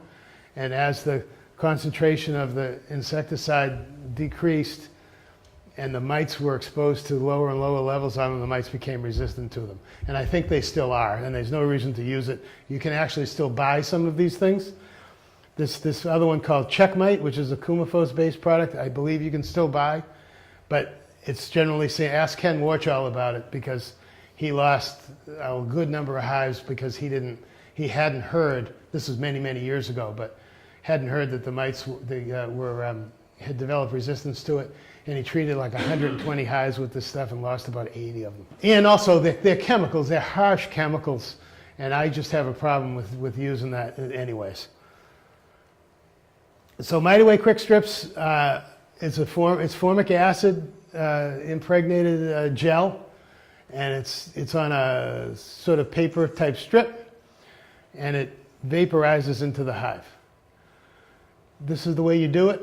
You want to put the strips on top of the box that has the brood, or in between your two brood boxes, so that when you have you lay your strips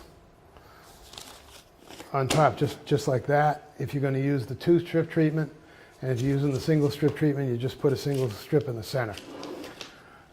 I think the single strip treatment is easier on the bees, but it takes longer to do it. Instead of putting on 2 strips for 7 days, and then you wait 7 days before you go in and inspect them again anyways. You put 1 strip in for 7 days, you take 7 days break in between, and then you put a second one on for 7 days more.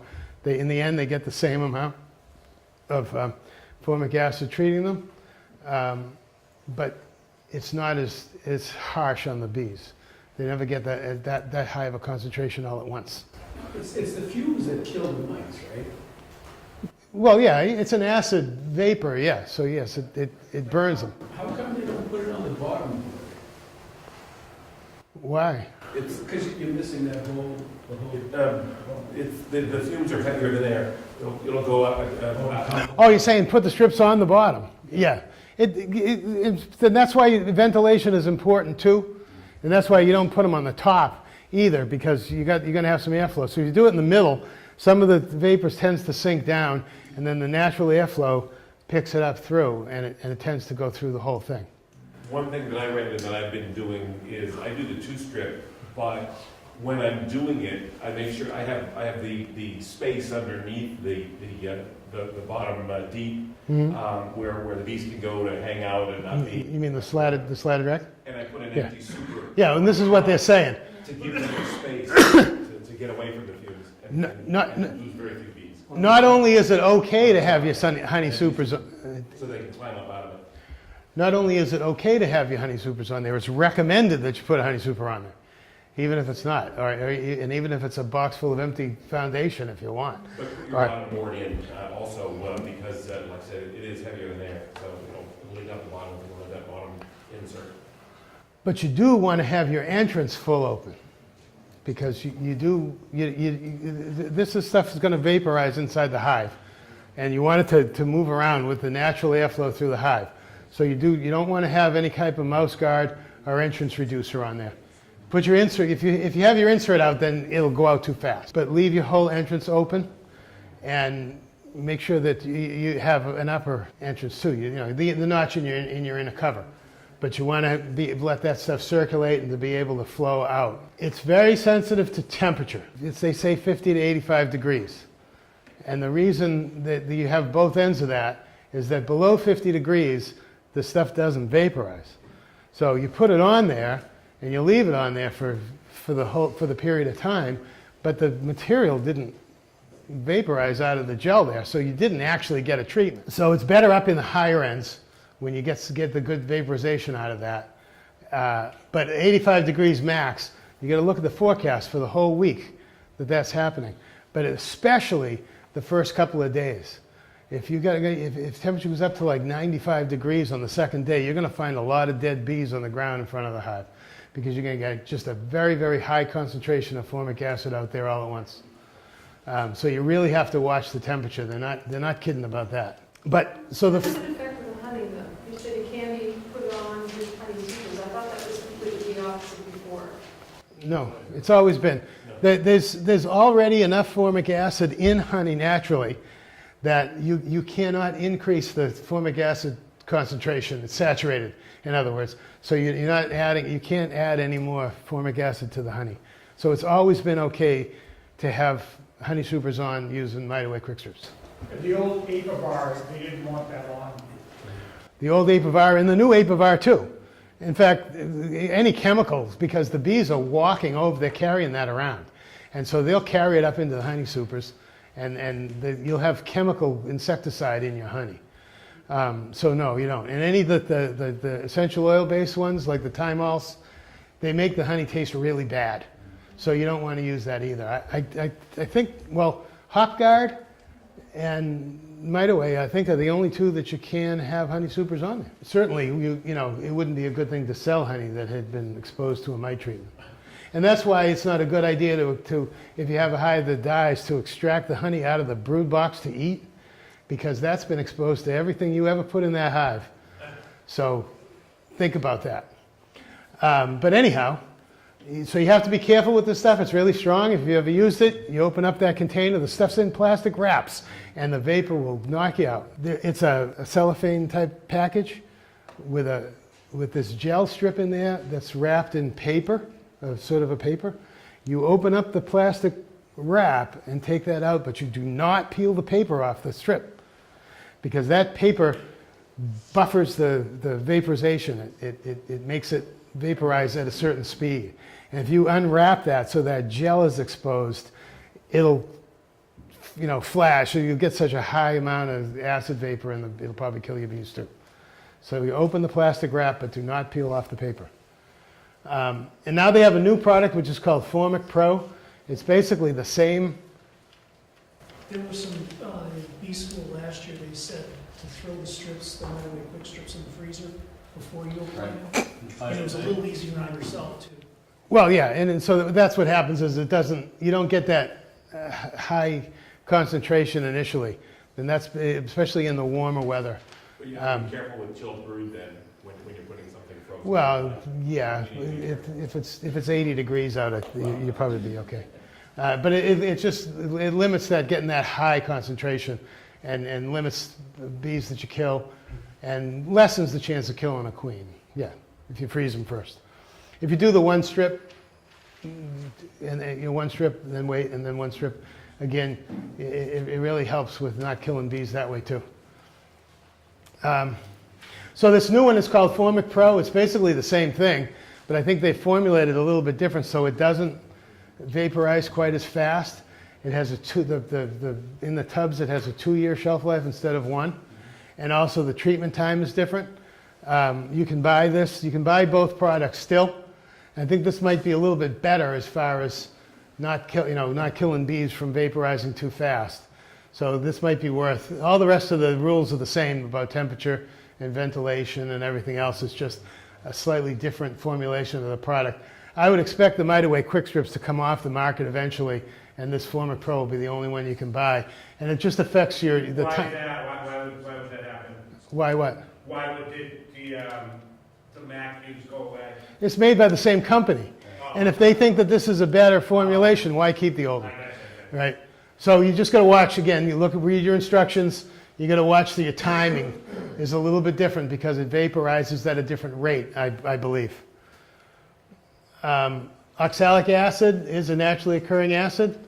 I think, like I said, the material is only available from Brushy Mountain at the moment legally. You can buy wood bleach in the hardware store, but what you buy for use on bees is specifically controlled that any impurities that are in it aren't harmful to bees. And if you buy the stuff at the hardware store, you don't know what else is in there. So I don't think it's worth it, even though it might be cheaper. Is the concentration different too? I think it's 100%. Yeah, you just have to use, you have to watch how much you use too. And that's all, you can calculate that and you can find it online. But I'd just be concerned about what else is in there. And yet you don't have honey supers on to do this treatment.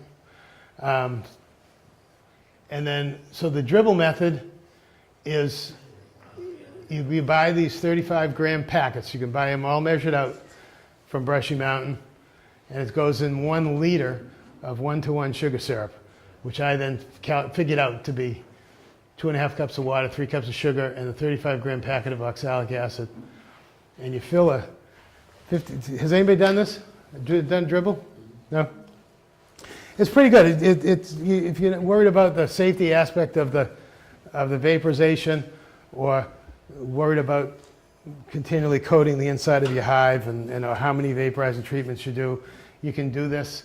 It's pretty easy to do. I find out on like a 45-degree day or so you can do it.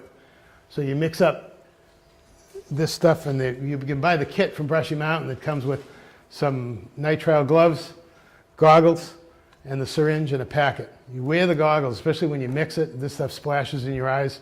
It's all over.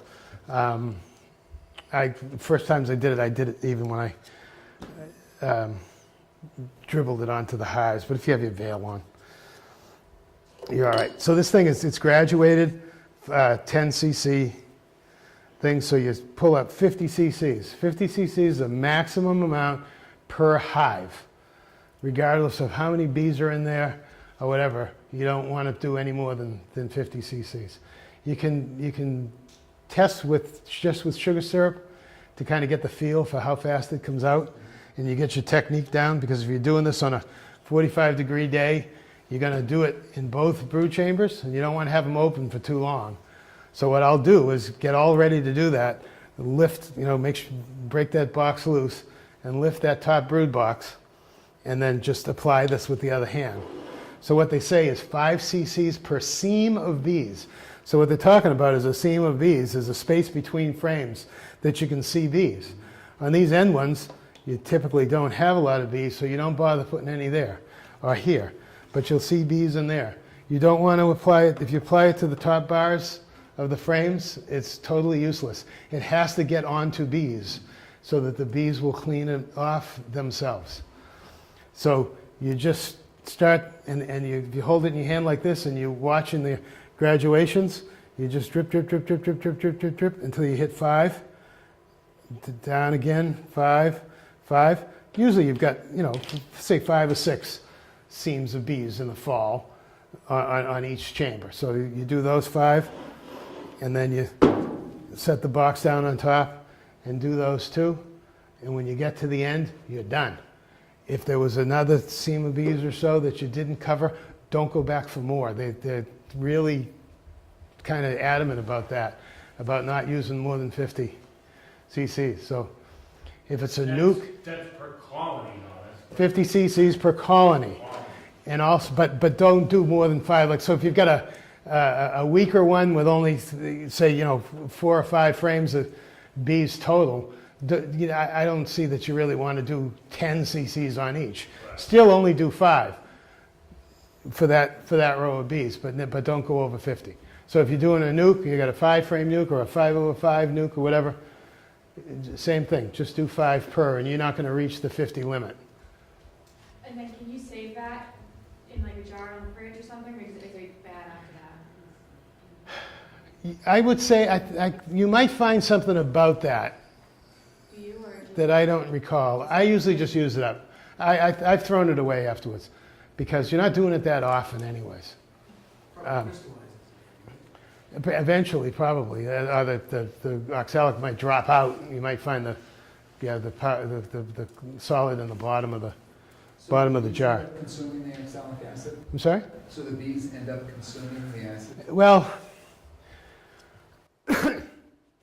it's also sometimes suggested that you feed them first, like the day before, so that they don't actually eat it. They clean it off, but they're not actually ingesting it. Why would you put it in sugar water? They don't really like it anyways.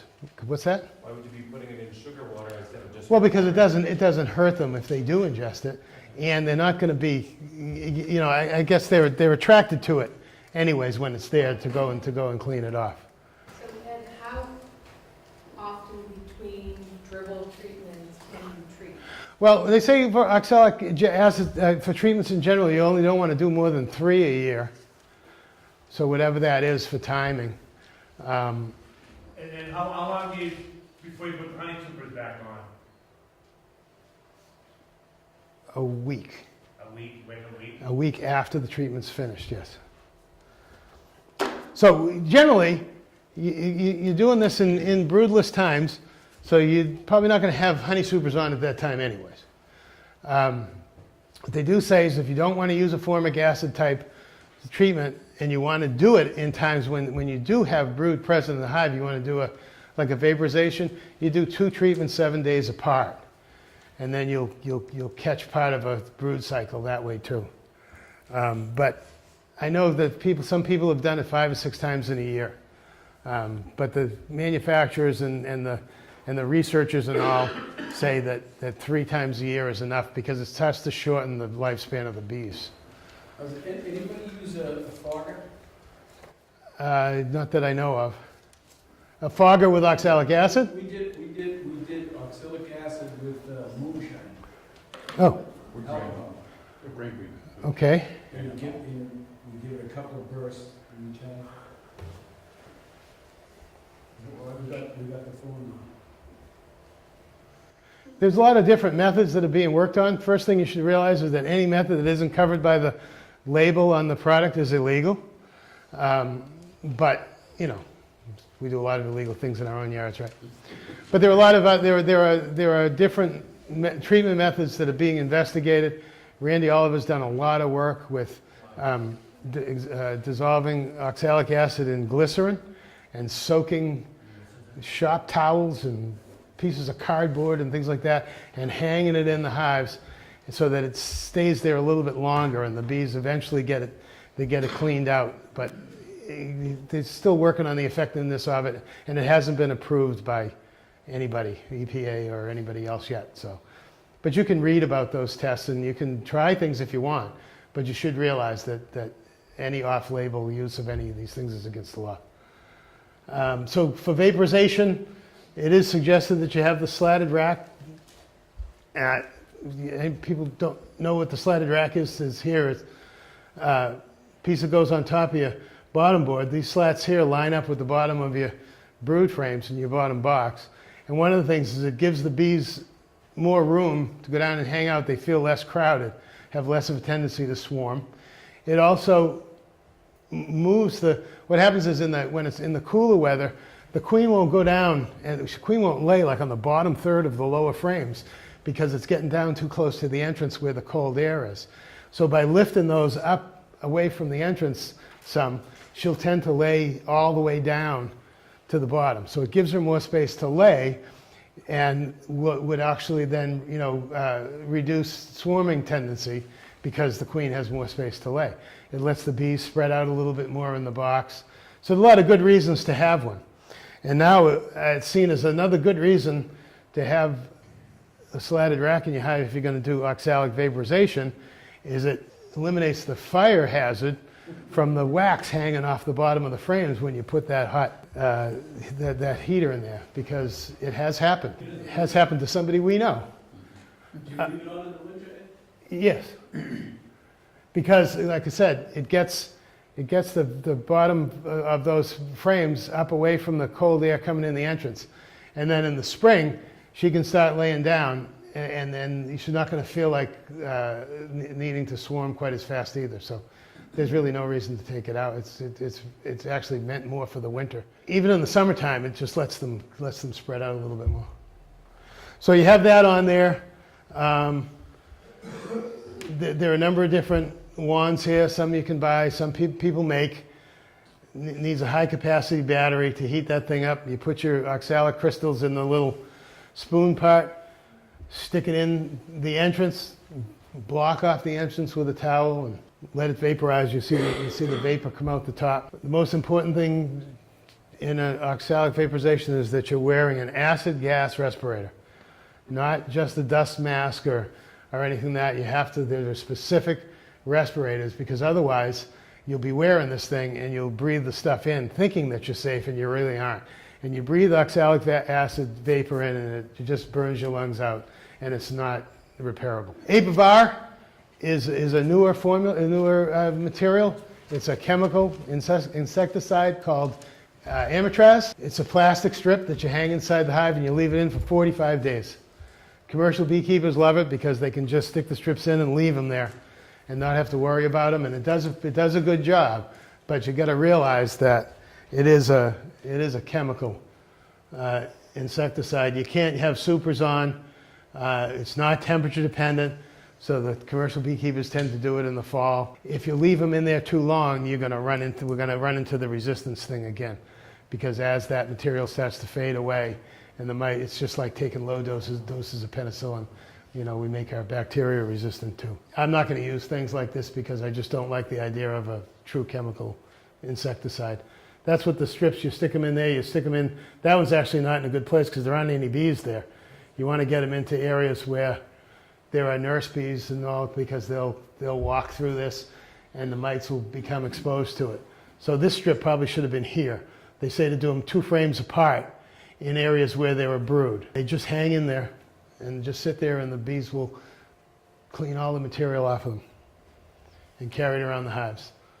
Some other things there are essential oil gels. Apiguard is just Thymol, and it's in a gel form in a little tray, and you just put it inside, and it vaporizes, and the bees actually carry it out. They carry it around through the hives. And Apilite Var is a mixture of essential oils. I think it's Thymol, eucalyptol, and menthol. Same sort of thing. These the vapors of the essential oils kill the mites. Like I said, flavors your honey in a bad way. So you don't use any honey supers on there. And if it's really hot and the stuff vaporizes too fast, you may make your bees abscond if there's just too much of a vapor concentration in there.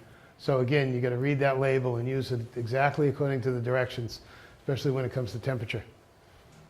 Have people started to use a combination of them, like the oxalic acid, the Mite-Away quick strips? Like if they're doing so, they could do the Mite-Away during the middle of the season and do the Yep. oxalic acid later on. Absolutely, and that's something I was going to say anyways, is that, and you want to rotate things, year to year too. Don't use the same thing all the time. The last thing we want to do is develop resistance to any of these things. But during the year, there are different times, and that's what we do. We use Mite-Away quick strips in the summer when we need them, and then do an oxalic acid dribble in the late fall. Because Mite-Away is not going to work. It's too cool. There's no brood. You might as well use something like that. So definitely mix it up. So the oxalic acid you can use, what's the temperature on that? You said you're talking about 45 degrees. Yeah, above freezing, they say. The manufacturer says 32, 33, you can actually do it. Right. But you only use it when there's no brood, because it will not get into the brood. So HopGuard is something that they found that there's this beta acid that they extract from hops that kills mites. Sorry? Yes. Beer, yeah, but hops that you use in beer, but you can't use beer, no. So the same thing, it's these cardboard strips that are soaked with this stuff. It's very messy. You open up the package and the liquid pours out, and you stick these cardboard strips right in over the top. What's that? It's harmless. Harmless? I suppose. I wouldn't eat it. I think it might bother your skin a little bit. But yeah, it's not a a nasty chemical by any means, no. But you wouldn't wear gloves when you handle it. And so you put that in, and the same thing, the bees clean it out. They take cardboard and all. In fact, when you put that strip in, later on when you pull that frame out, you'll find that the wax is notched out where that strip was touching, because they remove every trace of the stuff that they can. But in the course of doing that, they carry the stuff around the hive, and then the mites come into contact with it, and it supposedly kills them. I don't know a lot of people have had a lot of good luck with that. We used it one year, and we didn't, or at least we didn't have good survival rate the year that we used. Aaron Forbes loves it, and who's going to argue with Aaron Forbes, right?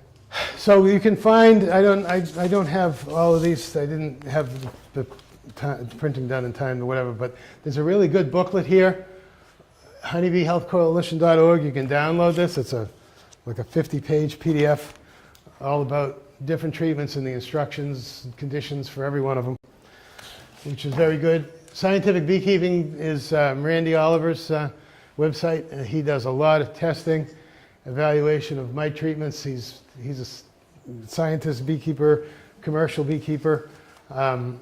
Does some really interesting stuff and writes about it in great detail if you're into that sort of thing. There's a brochure that MDAR made up. If anybody wants one, you can get them afterwards there. It might be enough for everybody. I had them at the last time too. That's got all the instructions, conditions for all the common treatments in it too. Go back to the other one. Where? The way you were. Oh, sorry.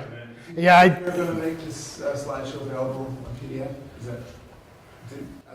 Sure. So then treatment-free beekeeping, I'm not going to say a lot about it because I think it's hard to do in densely populated areas, but you want to start with resistant stock. You're not going to just buy Italian packages and expect that you're going to control mites. So you want to have some mite-resistant stock, and you got to work on it gradually. If you have a couple of hives and you intend to not treat them, but you test them, and you find that they have high mite counts, now what are you going to do?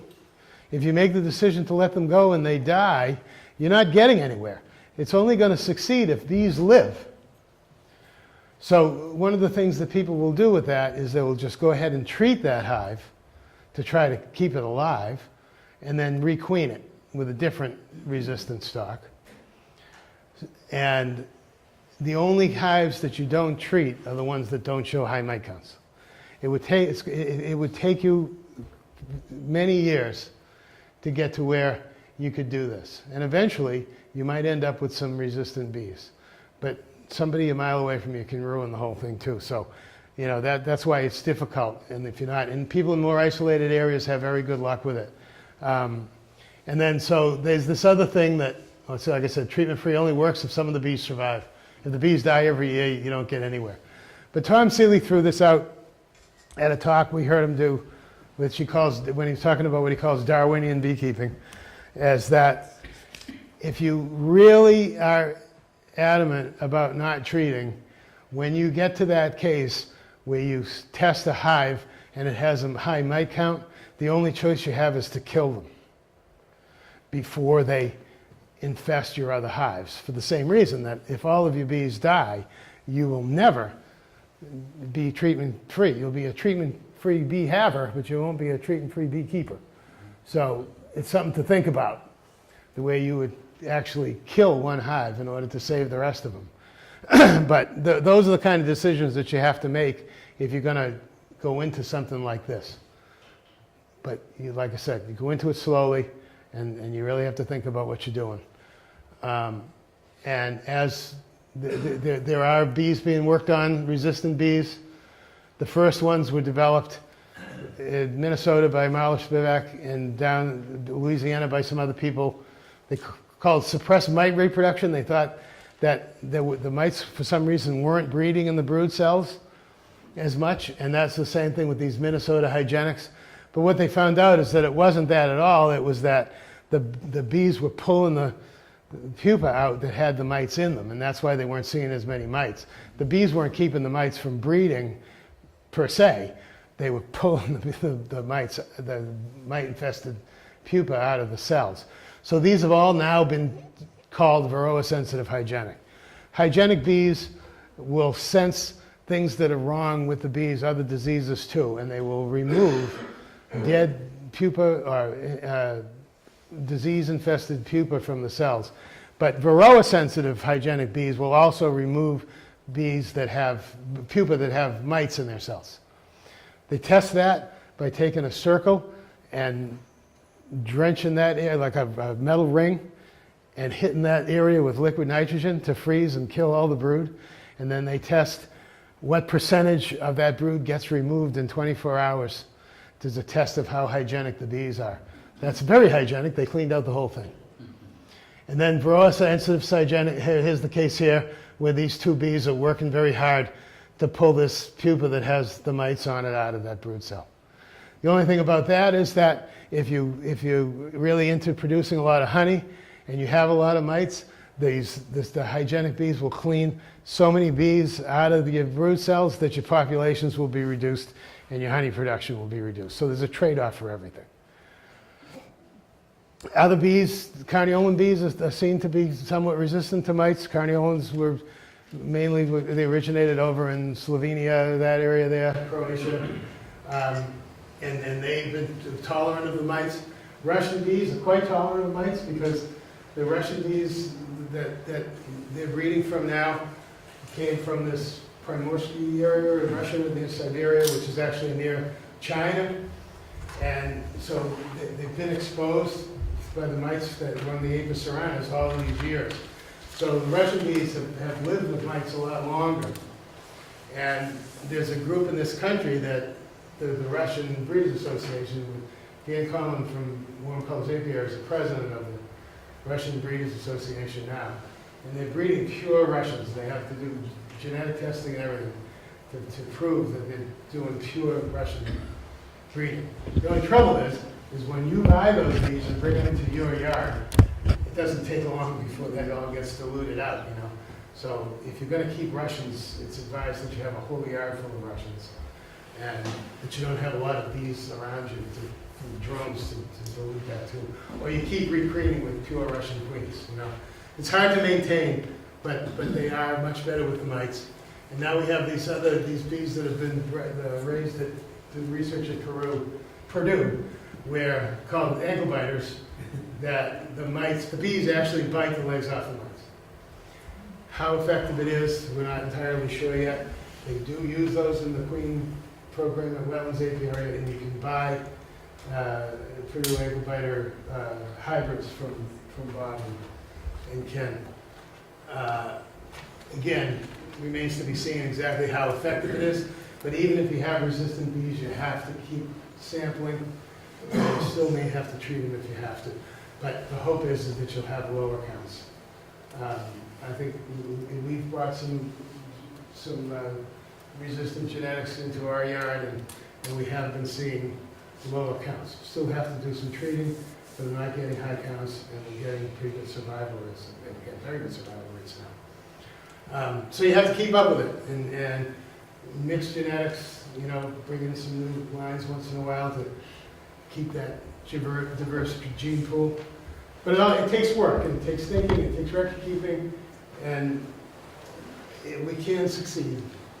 So know your mite levels, treat when you need to, don't assume, all these things I say over and over again, right? Keep records, and keep up on what's going on. You go to these conferences and meetings and read the magazines and everything, because there's constant research being done, and a lot of things, some things have changed, but some of it's just things that we've learned that we didn't know before.